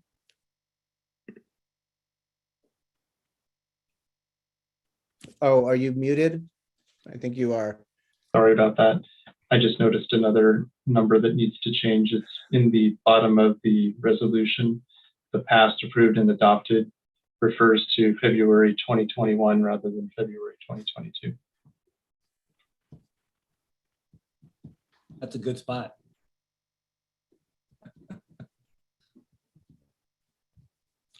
Okay, so with that, if there's nothing additional, I would entertain a motion on this. I'm seeing Councilmember Hardy. Thank you. First, just to make sure that we're ready, Mr. Walsh, a whole collection of changes have been proposed. One to the language of the resolution by myself, one to the language of the ordinance by Vice Mayor Doring, and then these additional changes articulated by our city manager pursuant to discussion with the Registrar of Voters. Do you have enough information that I can simply refer to each of these sets of changes without detail? So let me just, I want to make sure that we get everything for this for the benefit of the city clerk. And so I'm going to try to articulate what the changes are, and I may need to refer to the city manager for a couple of these, but the proposal would be to move approval of the resolution with the following changes. The first is that in section 3 of the resolution, the ballot question would be amended to read, starting November 8th, 2022, shall the position of a directly elected mayor be eliminated so that the St. Helena City Council is composed of 5 members who will select a member to be mayor. So that would be striking select who will from the language in the currently drafted resolution, and inserting will select a member to be. So then it would be is composed of 5 members who will select a member to be mayor. So that would be the first change. The second change would be to section 1 of the ordinance. And that would be that in the amended language, in the amended first sentence from section 2.08010,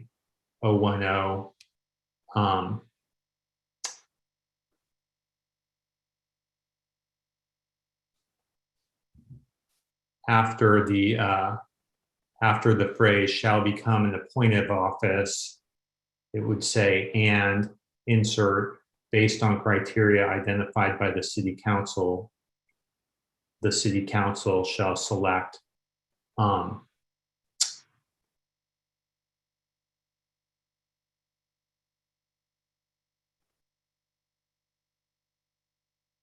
the city council shall annually choose one of its members to act as mayor. So we are inserting based on criteria identified by the city council.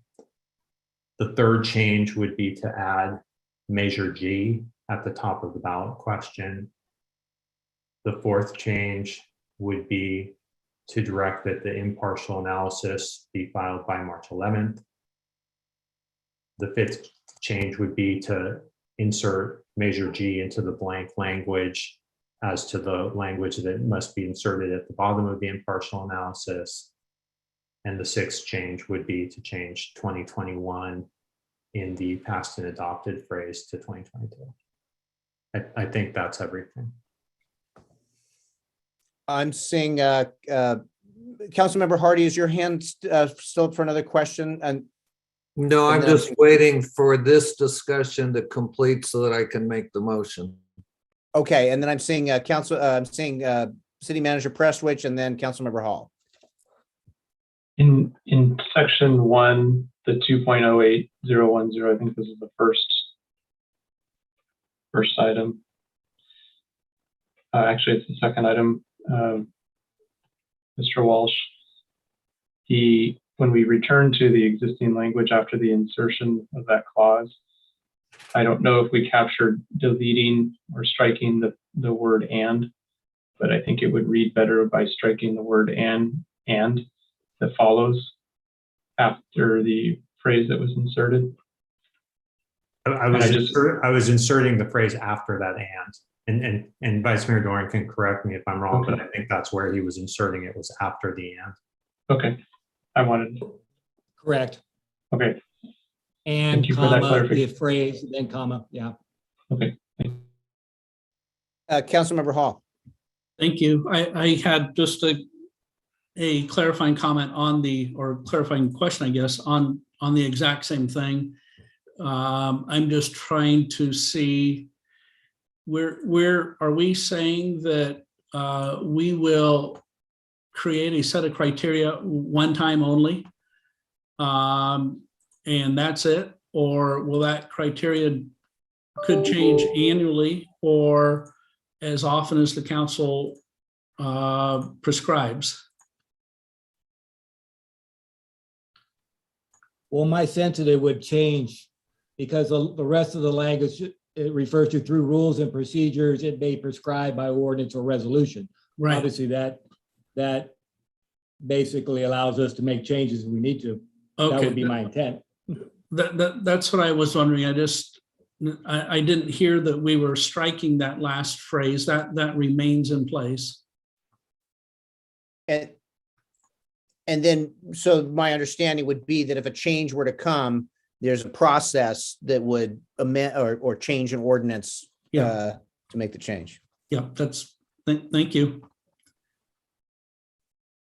So, Mr. Walsh, do you feel like we're there on the language? Yes, I think that Councilmember Hardy, if he chooses, can make a motion to approve the resolution with the amendments that I described. And then I will provide those to the city clerk, the resolution with those amendments so that we have them all incorporated. Very good. Councilmember Hardy, you were prepared to make a motion? Yes, I move approval of the motion with the amendments articulated by City Attorney Walsh. I'll second.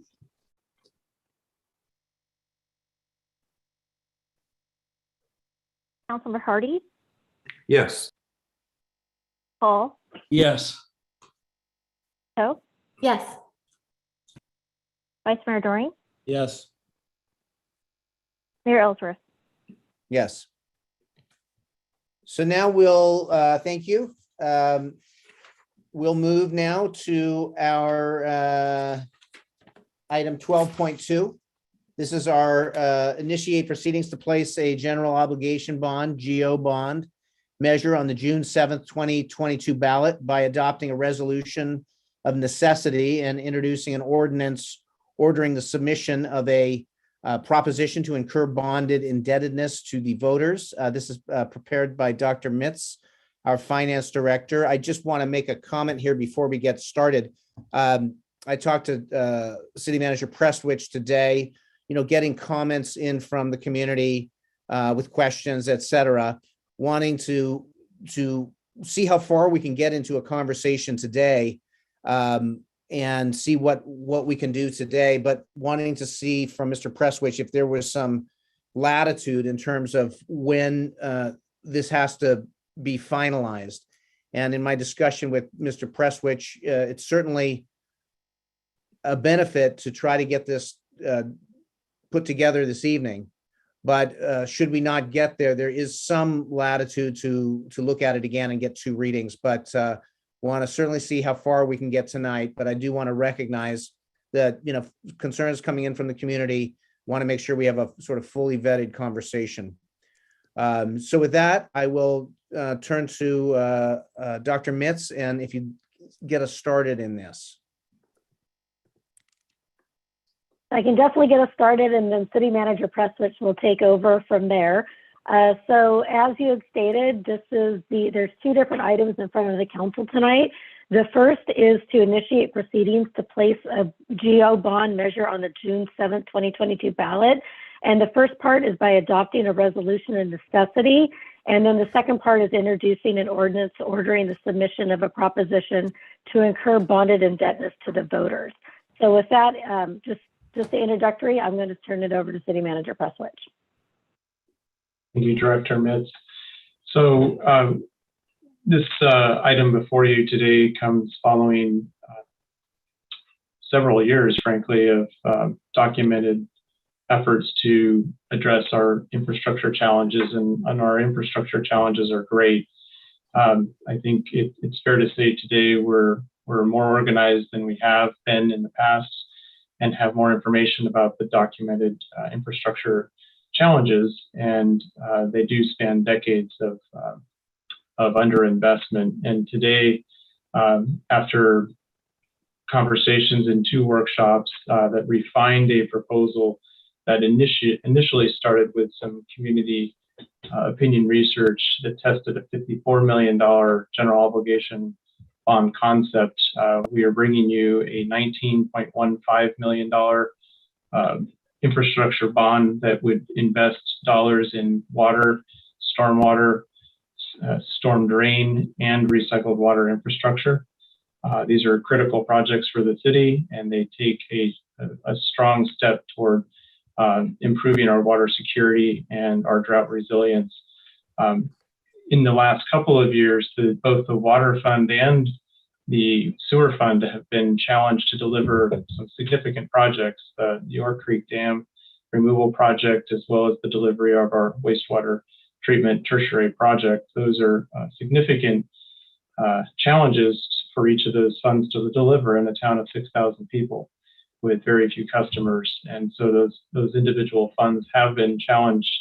And we know we have significant additional projects on both the water fund as well as the wastewater fund coming before us.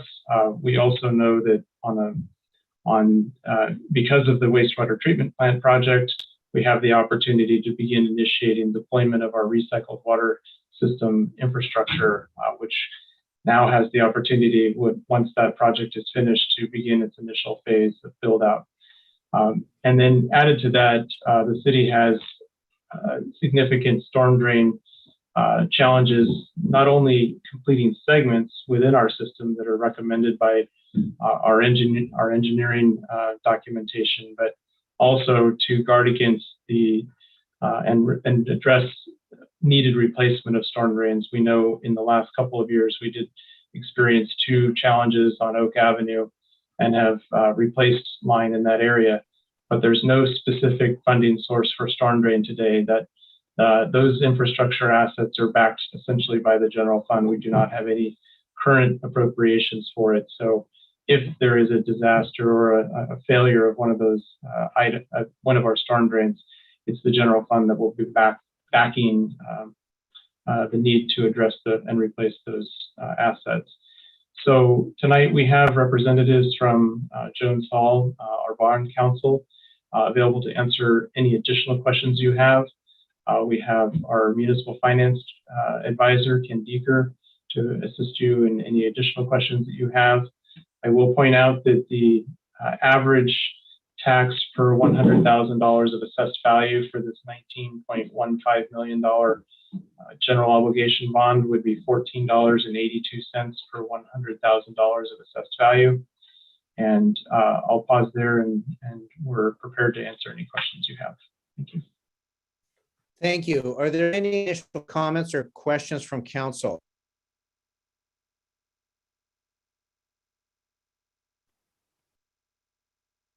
I'm seeing no hands coming up. So I guess what my first question, and I'll open public comment in a few moments here, to our to Dr. Mitz. So concern had come up in some in the community with folks asking questions about, we've gone over this a number of times, potential inequities or the policy of using geo bond and applying it to water enterprise, and the looking at sort of the assets, potential depreciation, et cetera. The concern is that there's a accounting situation in trying to rectify things between the general fund and the water and wastewater funds. If there's a general obligation bond coming from within the city, separately from the water and wastewater enterprises. Is there something that can help us understand how things work in municipal government with these assets as maybe different from the private sector? Yeah, absolutely. I can answer the question.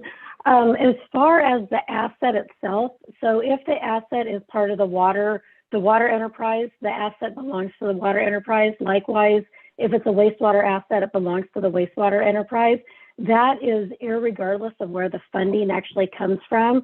So it's similar to a lot of our water wastewater projects. And even if you go to our civic and streets projects, we do get funds from other sources via grants, via shared agreements, or if we have a general fund contribution. Regardless of where the funding comes from, the asset belongs to that fund. So it actually does not, there's no financial considerations that from an accounting standpoint that it will not affect depreciation. It will not affect how we categorize those assets. Where the money comes from is irregardless, that asset still belongs to that fund. Okay, thank you. And this would be considered in my discussions with the city manager today. So this would be considered in a sense, once the voters, if they were to approve something like this, it would be that would be considered the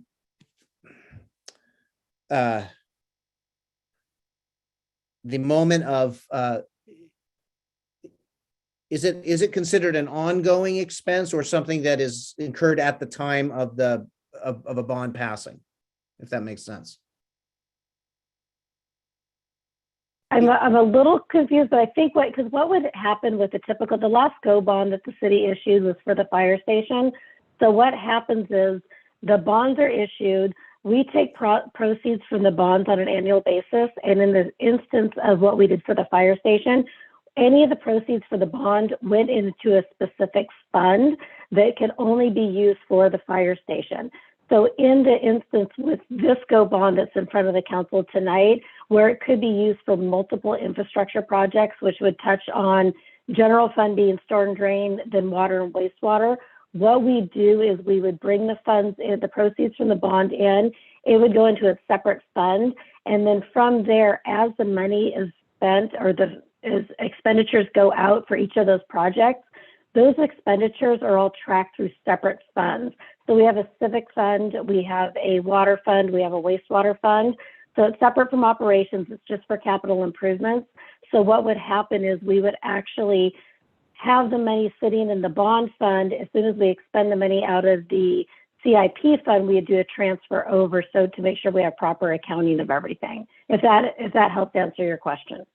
Yeah, thank you. And I'm seeing Councilmember Hardy. Oh, thank you. Well, just additional point of clarification. I think in part, the mayor may have been asking whether all of the bonds are sold at once versus over a period of time, because it's my recollection that the funding would not be all at one time. So I think some clarification there would also be helpful. Thank you. You are correct, and I saw also the agreement of Councilmember Hall. So yes, for the $19.15 million bond issuance, it would actually be done in 3 separate debt issuances, just because we do have tax considerations with which both Ken Deeker and David Fama can speak about is that once we actually take bond proceeds, we only have so many years for us to actually be able to use those proceeds. So because of the bond amount or the total bond amount, the voters would be approving the total dollar amount, but we would be doing it in 3 different bond issuances.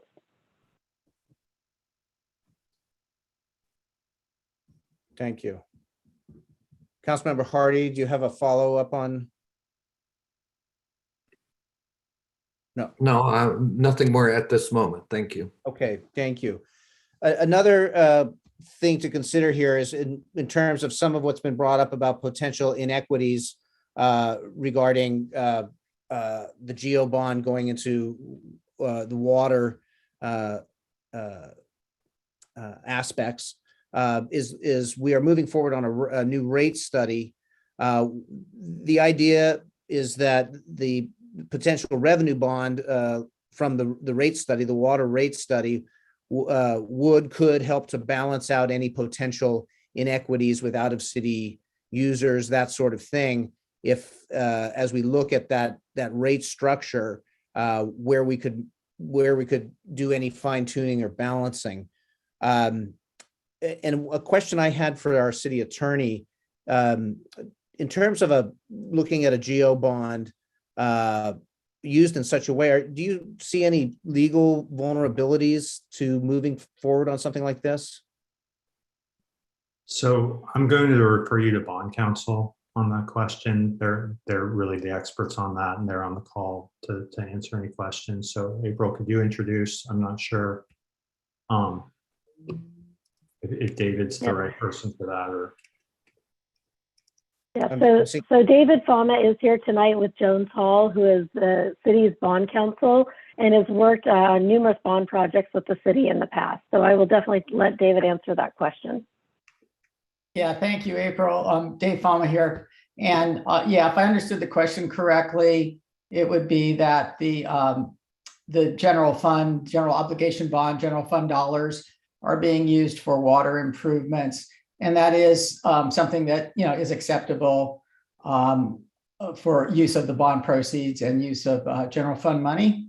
This question came up, in our discussions, and we reviewed it. Okay, thank you. And one of the things that also has come up in conversation is, we're in it's a remarkable time with climate change, with things changing. Policies, perhaps the way things have been done for many, many years, perhaps relooking at how we move forward. It's recognized that there, over time, not just in St. Helena, but really all over the country, the neglect of infrastructure it's a situation that's universal, but we have to address it. And find a way to address it, I believe, to serve our community. And so a bond like this is a proactive step to saying we want to fix our own system for the benefit of our own system, for our own health and safety, and for our own property investments and our own property values. So finding a way to balance this GEO bond with the potential for revenue bonding, to me, there's a way to do this that can equalize. And that's, I believe, where we are in the conversation. And I just want to see if there are any other thoughts from council on any nuances, things we're missing, or things we need to talk about. And then I will open it to public comment.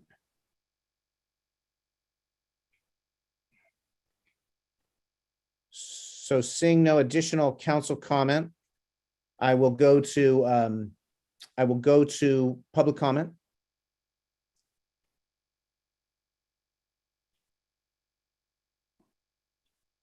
And I'll look to our Alan, city. you can unmute yourself and address the council. Yes, Alan Galbraith. This is not hard. The obligations of the water and wastewater funds belong to the ratepayers. They just do not belong to the taxpayers.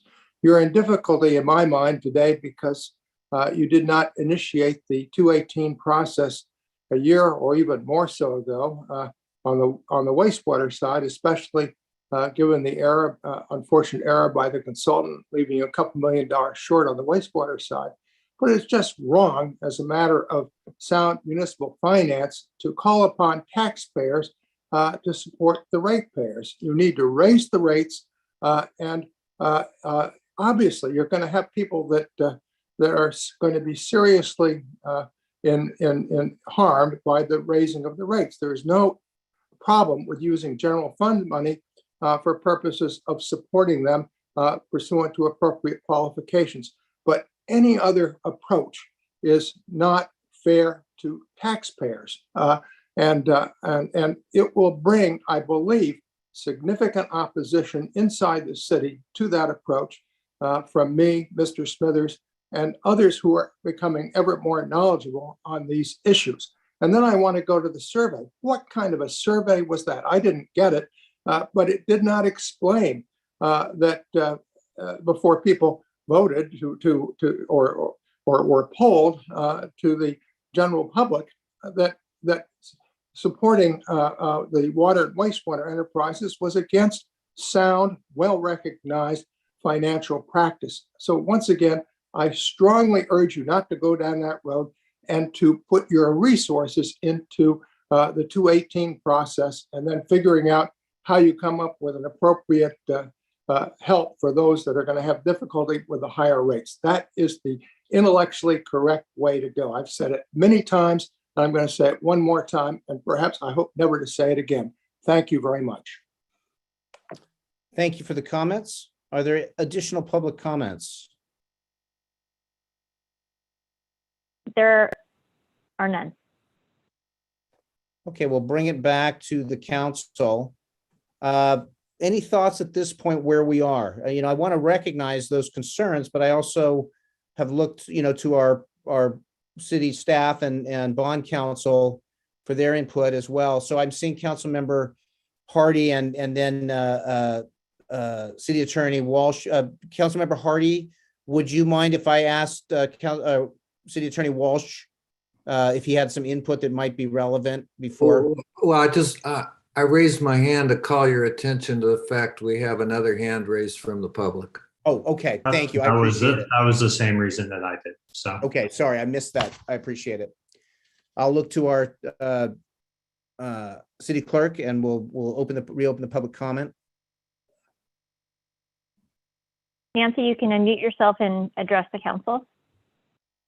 Hi, good evening, council and everybody. I'm sorry I wasn't quick on the draw with my hand raising. I submitted written public comment, so I'm not going to read the whole thing, but I do just want to encourage you, if you feel that there needs to be a bond, I just don't think this is the appropriate bond. I think the city could do better and not commingle the water and wastewater enterprise with the general fund, which is what it sounds like we're about to do. And I think there are really significant reasons why things have been established to avoid doing that. But regarding that very, very flawed survey, if you decipher all the maybes, ifs, and whatevers out of it, you actually only got 27% of the respondents that were committed to voting yes. And that's pretty flimsy, really. The way they put that survey together and the outcome was very misleading. And if you do a statistical analysis, which I did, the way they went about it was just wrong. With just a few hundred more respondents, you could have gotten a much more predictable outcome and lowered your margin of error. So when you look at all the numbers and then add your plus minus 5% margin of error, this thing looks like a crapshoot, to tell you the truth.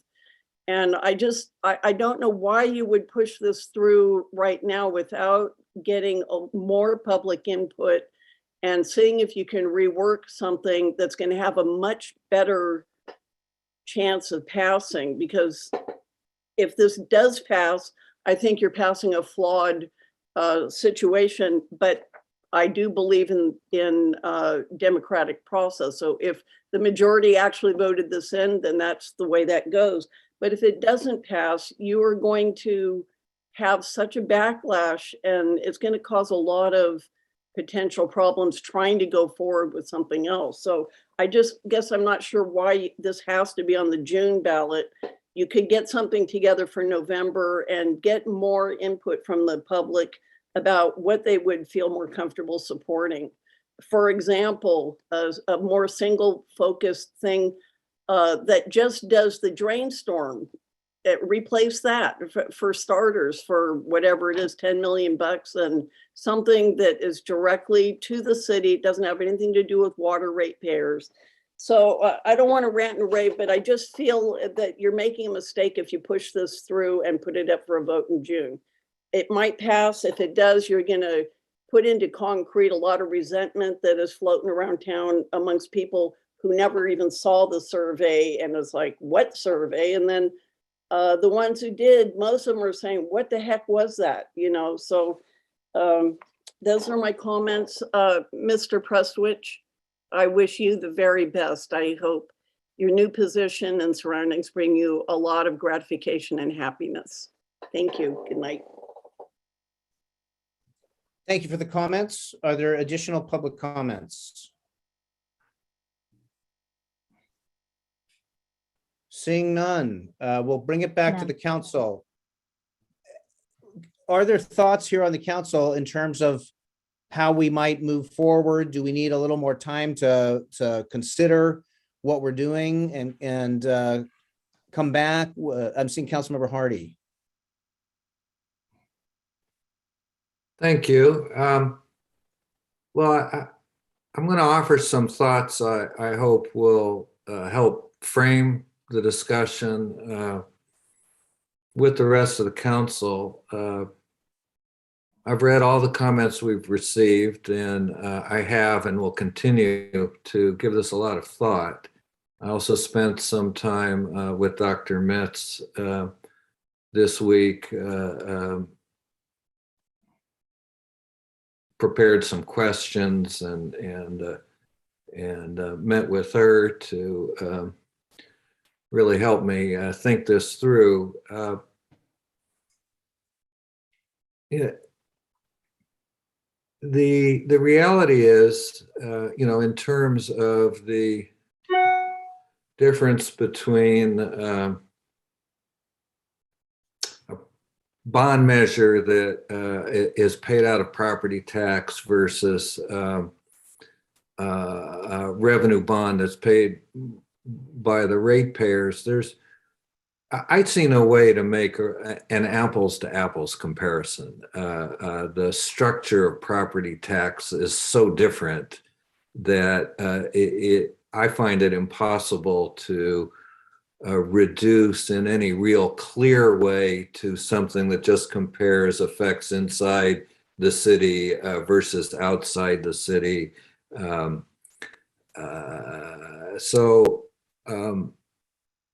You know, my inclination at this point, frankly, is to look past that and ask some other questions that I think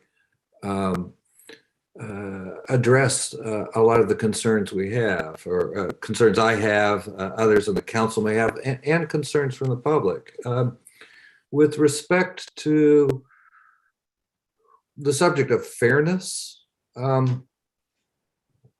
I'd like to start with a kind of general observation that fairness, an awful lot of the time, is one of those things like beauty in the eyes of the beholder. I'm reminded of my favorite passage in one of my most favorite books, in which two characters who've known each other their entire lives are having a conversation late in life, and one of them says, all I ever wanted is what was fair, and the other says, yeah, that's right, all you ever wanted was your fair advantage.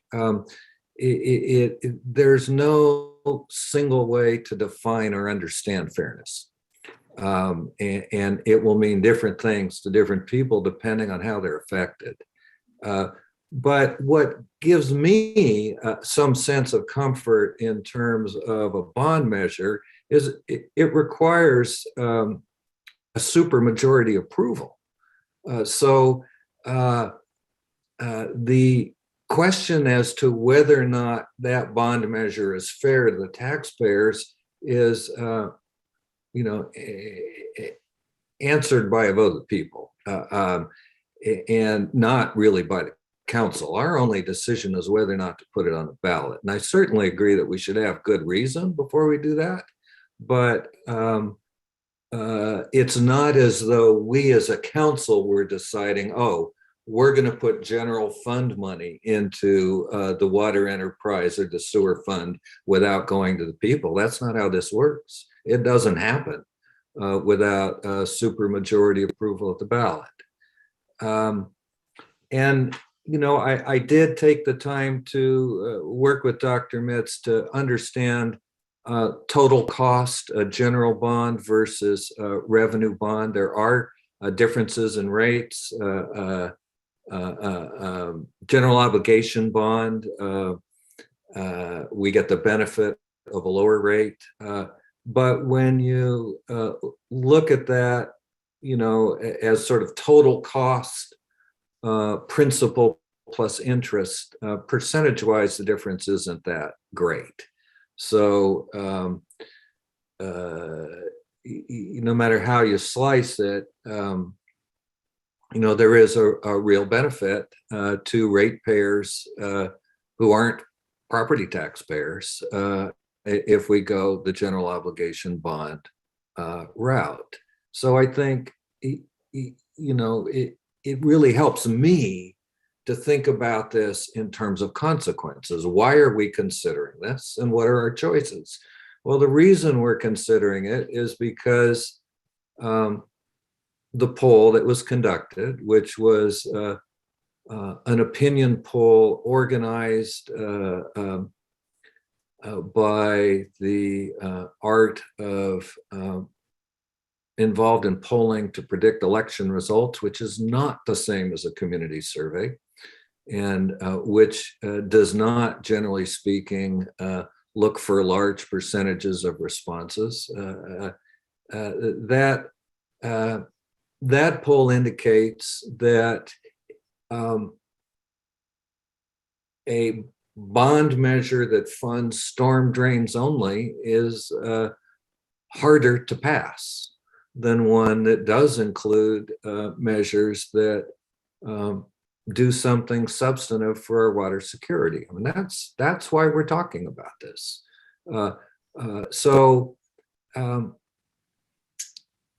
What is really at stake here, in my opinion, is our potential funding for the storm drains, because we know that if a general obligation bond doesn't pass that includes capital improvements for the water system and the sewer system, we still have the ability to fund those with revenue bonds.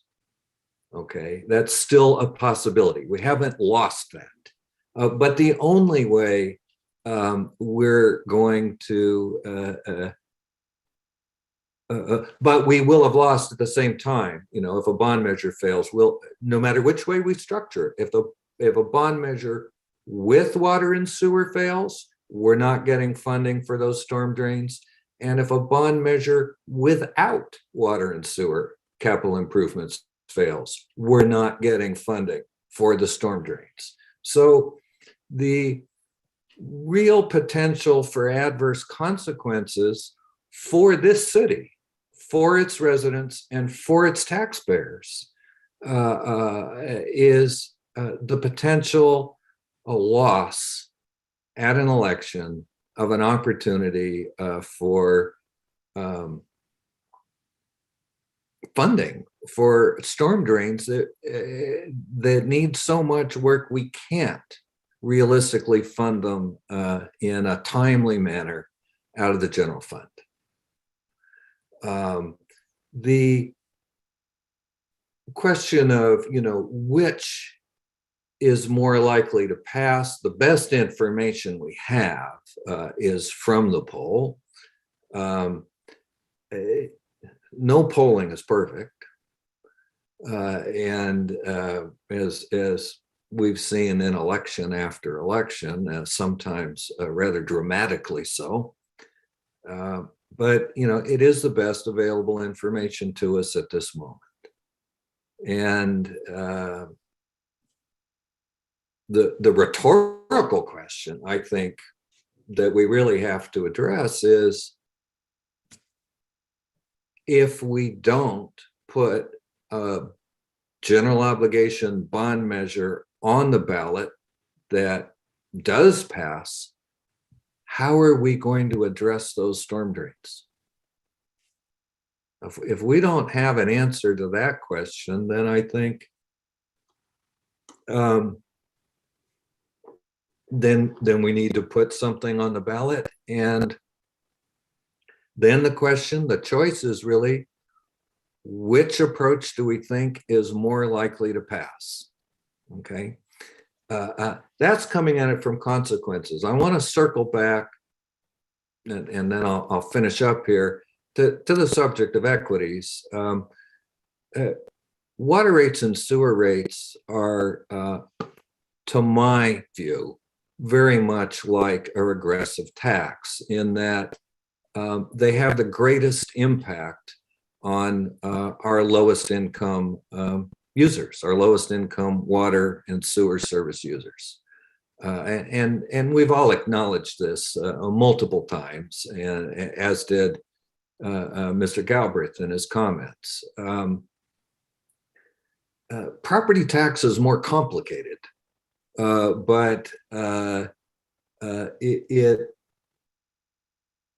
it does, I think, tend in a community like ours, where property values have been rising dramatically, it does tend to mitigate some of that regressive tendency.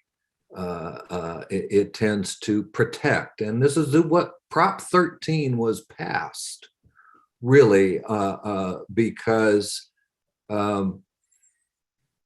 people of limited or fixed income who had owned their own homes for a long time were at risk of being taxed out of their homes, being forced to sell and move someplace where they could afford the taxes. Prop 13, it's more complicated in its consequences, but it's there in order to protect people who don't necessarily have the ability to pay escalating taxes as their property. Aggressive, in my opinion, than water rates and sewer rates in terms of how it affects people. But, you know, again, that the question ends up going to the voters if we present it to them. And I'll stop there. Thank you. Thank you. Any other council comment here on where we are with this in terms of going forward this evening, or further vetting where we are? Any thoughts here? I'm not seeing any hands up here. I'm seeing Councilmember or Vice Mayor Doring. Just a question, just to be clear in my mind. So out of the 19.14 million potential bond measure, we're talking about, I guess, the controversy or the difference of opinion as to who should pay for it is centered around about $6.9 million. So we pared these numbers down from 54 million down to 19, almost $20 million. And out of all that, 6.9 million arguably could be, or should be, as some in our community say, funded by the enterprise ratepayers. Is that right? I think that's accurate, Vice Mayor Doring, and you could probably, in a fair argument, pare it down even further, because in the sewer context, once septic systems fail, we really would encourage those customers to become part of the sewer district and connect to sewer. And so if you look at it from that perspective, it wouldn't necessarily be unreasonable for future sewer customers to be investing in sewer infrastructure that will last for several decades and beyond. One of the things I'm thinking about is what benefits we're getting to by servicing some outside of our community. And I particularly am focused on residents more than businesses. We have a fair number of residents outside of our city who are dependent upon our water.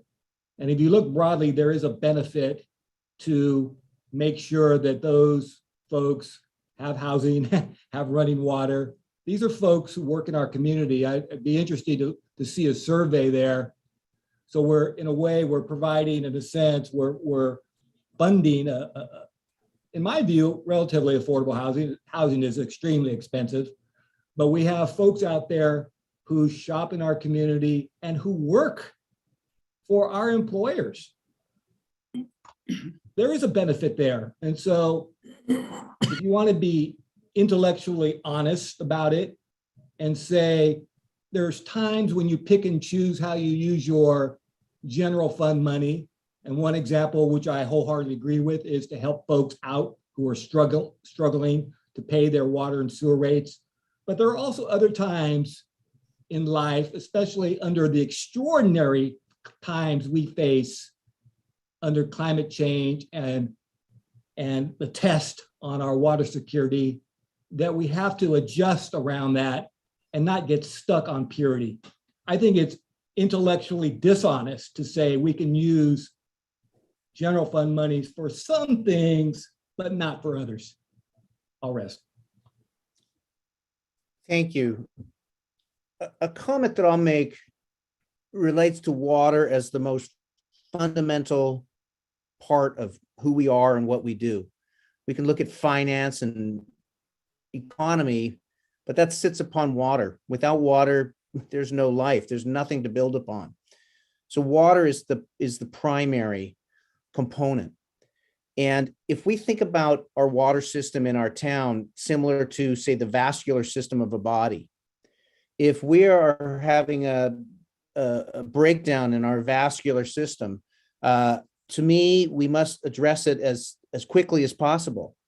And if the benefits to ourselves also benefit those around us, and I think the Vice Mayor makes a good point, is that even if folks on our water system are out of our city limits, they're still part of our sphere of influence and are connected to this town and in a sense are a benefit to the town, and also there's a dependency upon the town.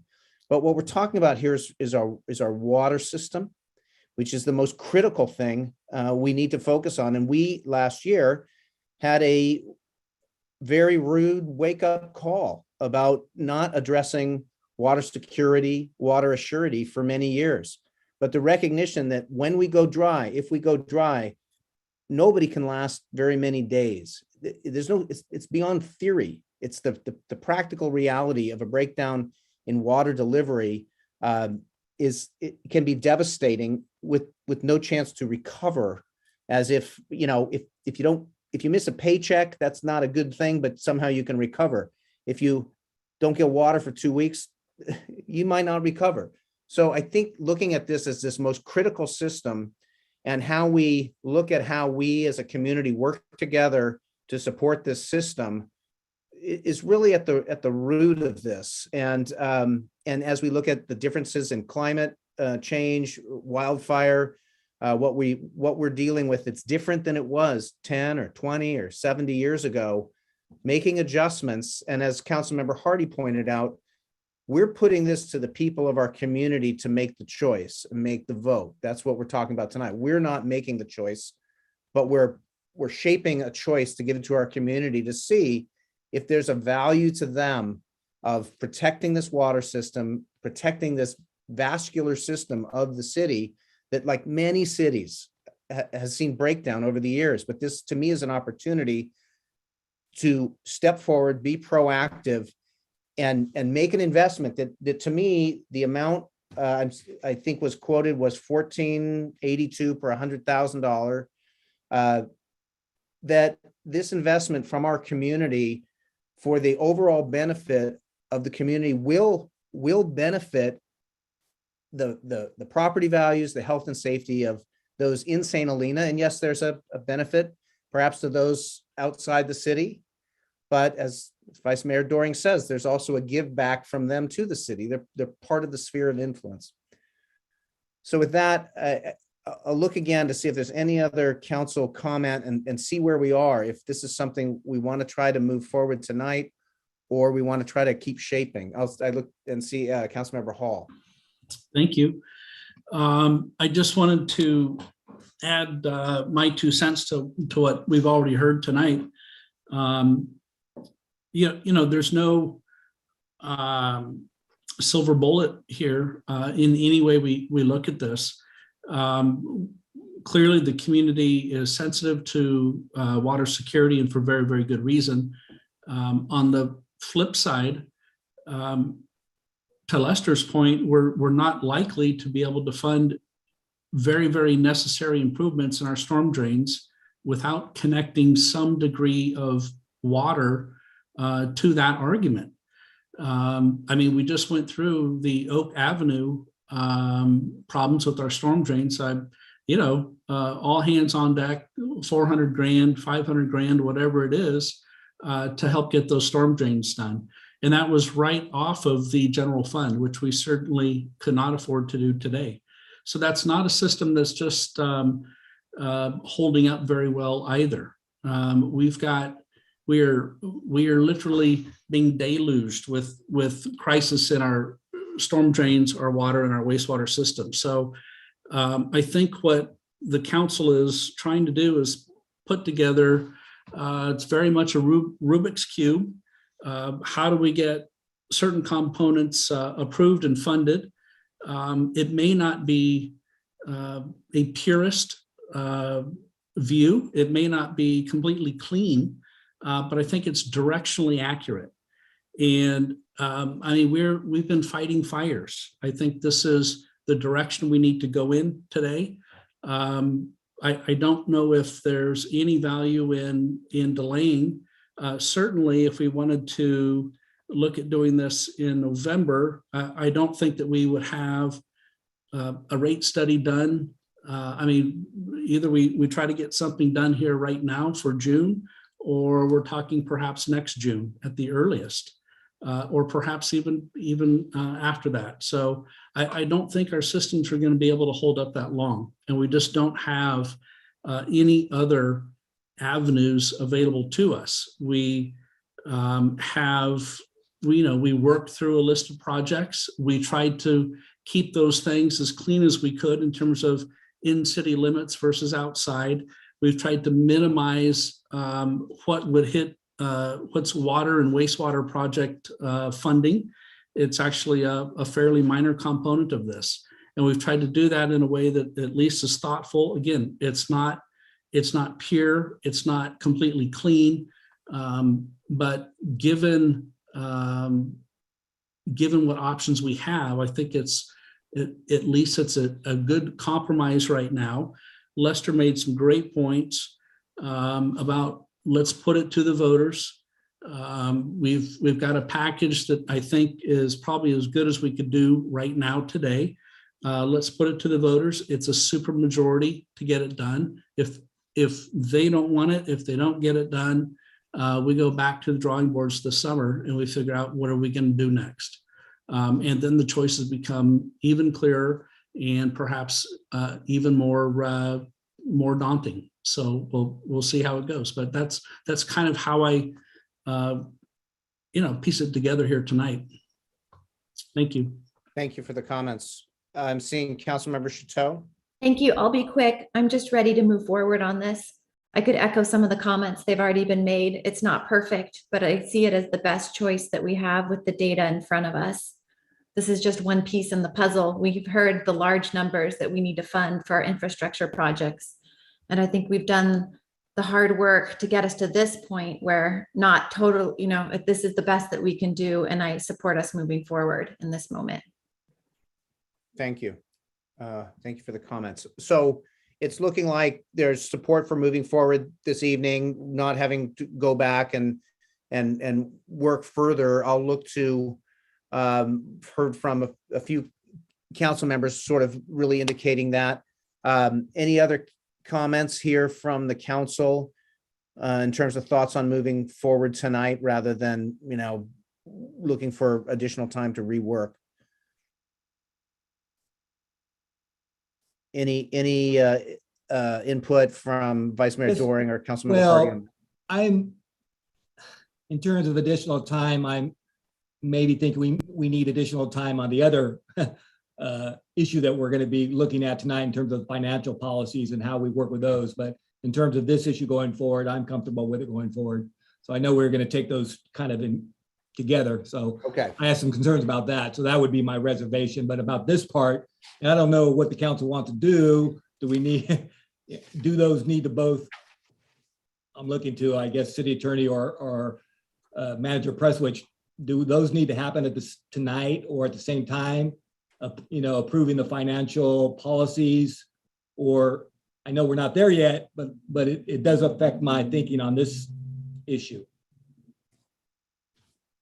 I don't think we need to act on the financial policies tonight. Those are something that we contemplated as if we do go forward and with the bond issuance in the future, that we would want those to be adjusted before we got to that point, but that's a long ways off. Okay. So I don't think it's imminent that we would have to do it before even putting it on the ballot. Okay, thank you. Thank you. So then that is item 9.6 that we'll hear after that. So with that, then if there is support for this moving forward this evening, is there a motion?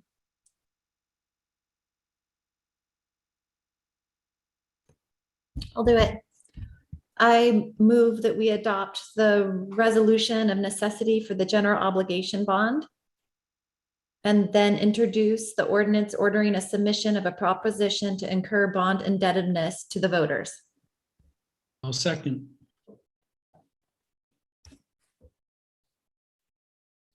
Councilmember Chateau, Yes. Paul, Yes. Hardy, Yes. Vice Mayor Doring, Yes. Mayor Ellsworth. Yes.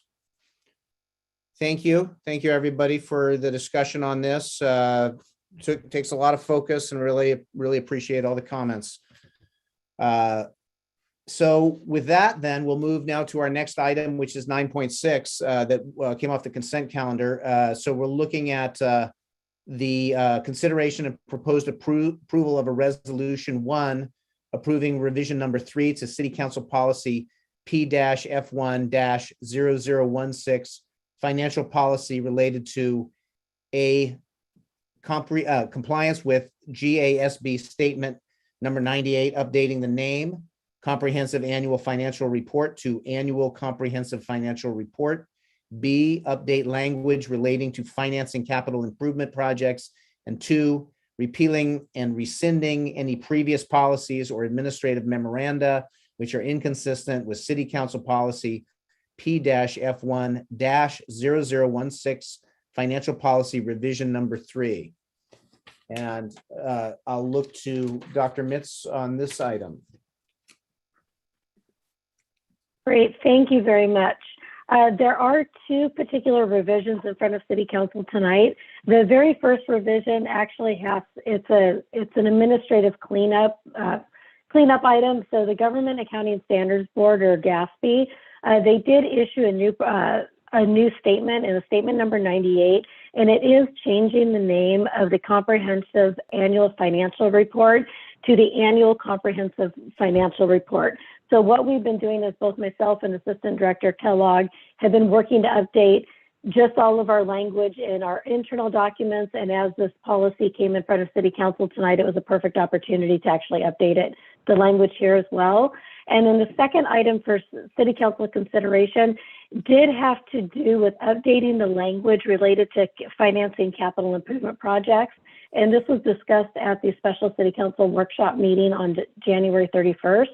So the proposed revisions are in your council report, and it's in track changes.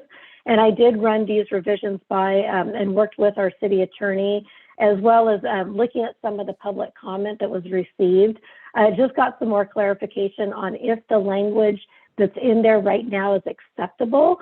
And talking to our municipal finance advisor, Ken Deeker, it is acceptable. It gets the point across. However, both him and I, in looking at it, we could add some more clarification language in there based on some of the public comment, and we would be up to hearing council discuss this and provide direction to staff. Thank you. I'm just scrolling back here on my agenda. Are there any initial comments on this, questions on this? Councilmember Hardy had pulled this. Do you want to start the conversation on the council side? No, I pulled this in acknowledgement of requests we received from members of the public. So I don't have a point to raise at this time. Okay. And I'll look and see if there are additional council comments or questions, and then we'll go to the public comment.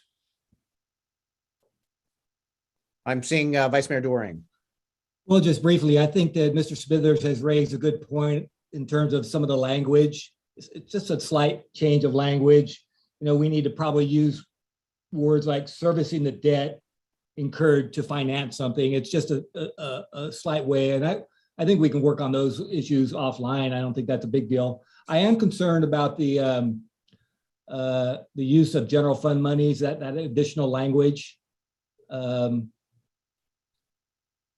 For emergency purposes, I think we need to tighten that up a little bit. Some things that come to my mind would be, I would not want to fall below our whatever reserve we designate. I've always thought it was 30%. You know, I want to have at least some criteria to when we use that. And I would like to have it as, well, I'd like to have a discussion about whether that should, when we say use, are we meaning lend? And expecting the money to be paid back over a certain time. So maybe a potential short-term loan would be something I might want to talk about, as opposed to just sending that money. That's the way it's written now. It's a little, I do agree there's going to be times where we're going to have emergencies. That just happens. But I want to be able to tighten that policy up. And that's why I thought maybe a little bit more delay in that discussion would be helpful for the council. That's my 2 cents. Thank you. And so I think what we had heard from Dr. Mitz was that is possible to do here. We can look at these and not wordsmith them tonight, but can work online to tighten these up and then come back with this, and that does not throw us off in terms of timeline. Yes, I'm deferring to our city attorney's comments that it does not throw us off as far as the timeline goes. And I do agree. I believe there is some language that could be tightened up, and I do appreciate the feedback on that. Right. And just to reiterate what I said, I don't think it throws us off the timeline with regard to the ballot measure.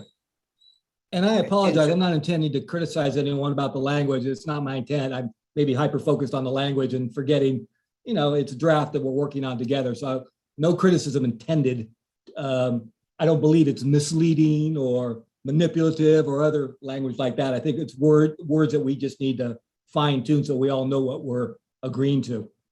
And the next council and the next council after that, hopefully. So in terms of a process for that, you know, if we step away from this evening, so would you take comment here over the next 2 weeks before February 22nd? When would you want to see this come back? That would be council purview on when they would like to see it back, knowing that if it came back on the 22nd, the latest we would publish would be next Friday on the 18th. So it just depends if council would like to see it come back that quickly. I can easily take the comments, some of the public comments, and I can also potentially work with Vice Mayor Doring on some of his ideas and bring another draft back to City Council on the 22nd. It does seem a reasonable time frame. If I don't know what Councilmember Dorian's schedule is like. Well, just to be clear, I'm not speaking for the council at all. I mean, I'm speaking for myself. One is just a Scrivener's sort of minor change. The other one's a big policy issue. I think maybe if we have open comment tonight, we should open it for public comment. I'd like to hear from others in terms of whether the council is interested in allowing the use of general fund reserves for emergency purposes. I tend to want to think about it as a loan and not something other than that, but others may have different ideas about that.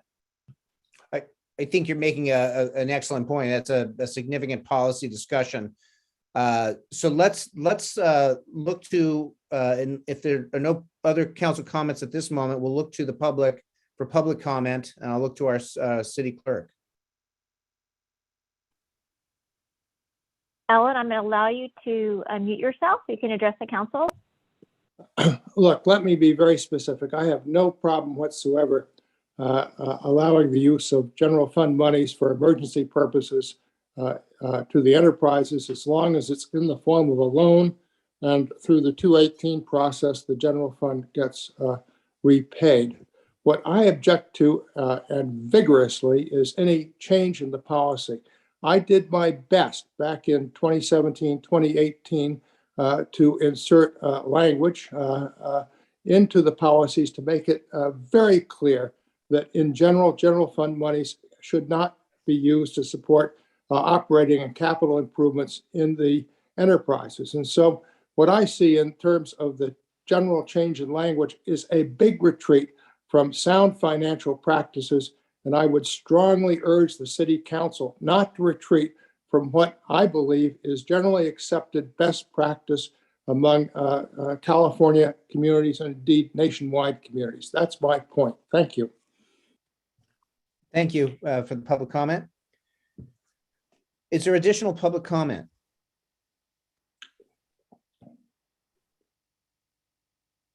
There are no other hands raised. Okay, so we'll bring it back to the council. And so in terms of timing, and I do believe that the point that it's a significant policy discussion, so it would come back for discussion. Do we feel, and again, looking at timeline, is it prudent to come back on the 22nd? Do we want to push it off until March? Does that give more time? But if we push it off, does it lose itself on the radar? That's my concern if we don't get back to this soon. And so I see Councilmember Hardy. Well, my thought here is, intuitive, not analytical, but it seems to me that bringing it back at our first regular meeting in March may provide more time to develop some ideas, especially on the bigger and harder question that Vice Mayor Doring has called out for us, but still soon enough to keep it fresh. Okay. And I'll look to Mr. Walsh. Does that work well with the timeline here? I think that's fine. Yes. Okay, very good. That's what I would support too, so that we're not rushing, but we're doing something in a timely manner, but that's thoughtful. That's my thought. Any other council comment or input, or in that case, we're just giving direction tonight without moving anything forward. Is that my understanding?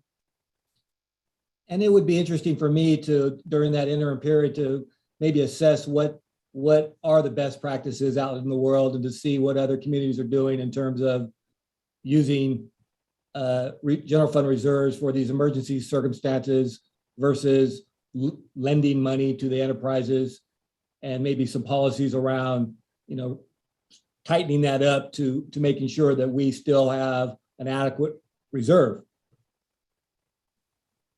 Yes. I mean, because that's what we're being challenged on right now. We're basically being accused of not following generally accepted financial practices.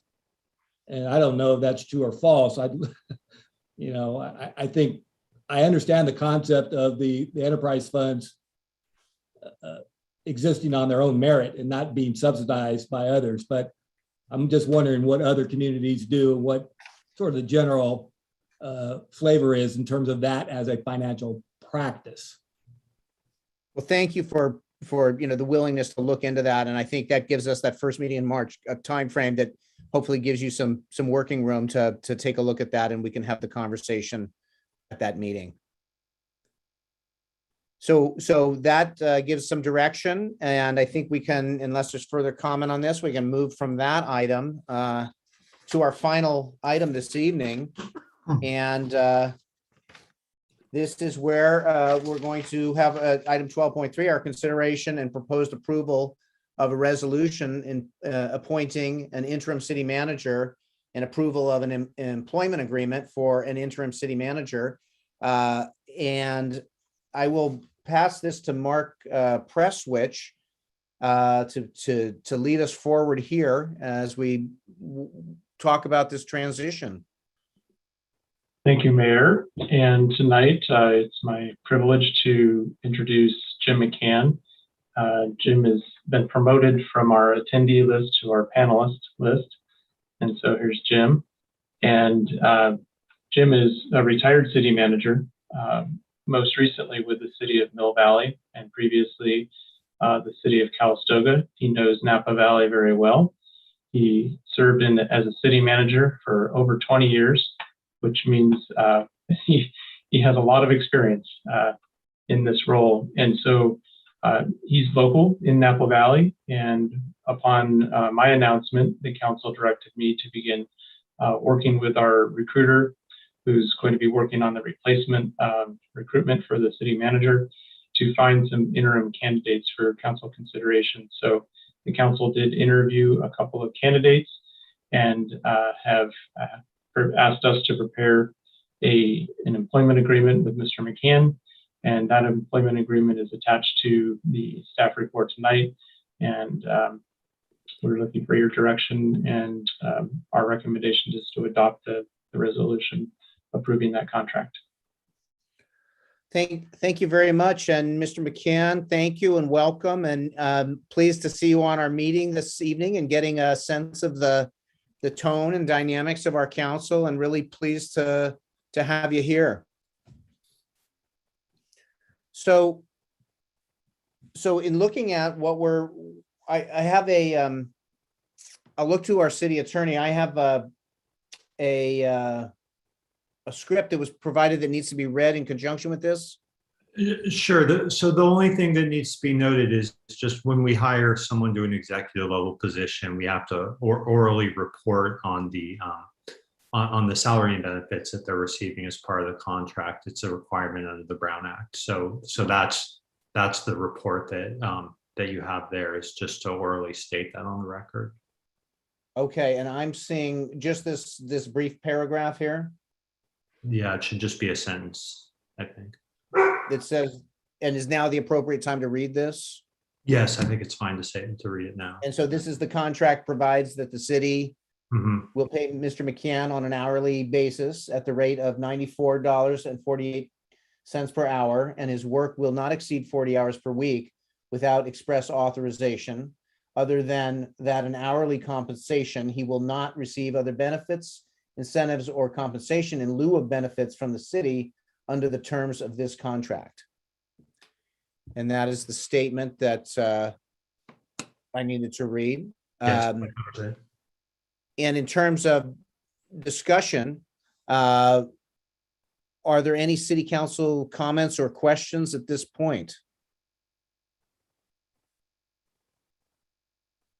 I'm seeing Councilmember Hardy. Thank you. Just a welcome to Mr. McCann. I look forward to working with you. Very good. And so, seeing no other council comment at this point, I'm going to look to our public comment. I'll look to our city clerk to see if there's public comment. There are no hands raised. Okay, so we'll bring it back to the council. If there's no additional comment, our recommended action is to approve the resolution. And so if there is a motion to do so, I think now would be a good time. I'm going to make the motion, but I wonder if Mr. McCann wants to make any changes to the contract right now. I'm only kidding. Or if you want to make a comment before I make the motion. Yeah, Mr. McCann, please, if you do have a comment to Sure, make, please. yeah. do so. Thank you. Thank you very much. I did watch your entire meeting, and I'm still here. And so I'm happy to move forward.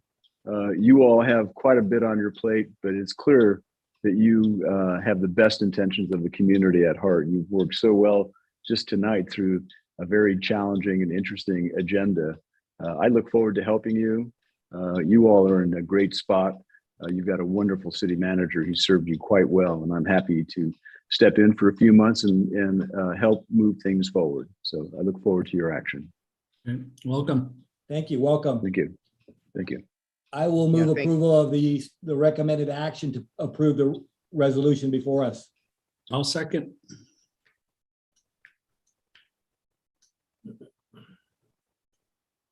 Vice Mayor Doring, Yes. Councilmember Hall, Yes. Hardy, Yes. Chateau, Yes. Mayor Ellsworth. Yes. So that is a big moment for us in a transition, and I'm looking at Mark Prestwich right now. I'm looking at Mr. McCann. I want to thank you for being here. I'm looking at Mark Prestwich, who's going to be moving to something new, and his wife Jenny is on here, and I just want to express again how deeply grateful I am personally. I believe as a community, we are deeply grateful to you. You mean a lot to us, what you've helped us achieve here, what you've helped us get through, your ability to work with all of us. It's just so appreciated. So please come back, please visit, please stay in touch. Jenny, please come back up with him and spend time with us. And let's take time to reflect upon what we all went through together. And hopefully do so in a way that we can celebrate, the challenges, but also the achievements. So Mark, it's from the bottom of my heart. Thank you. Thank you, Mayor.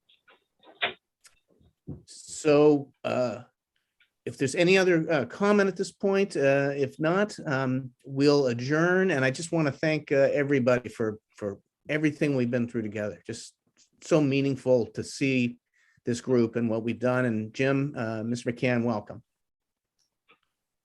Thank you. Good work tonight. Thank you. Take care. Bye. Welcome aboard, Jim. Good night. Bye.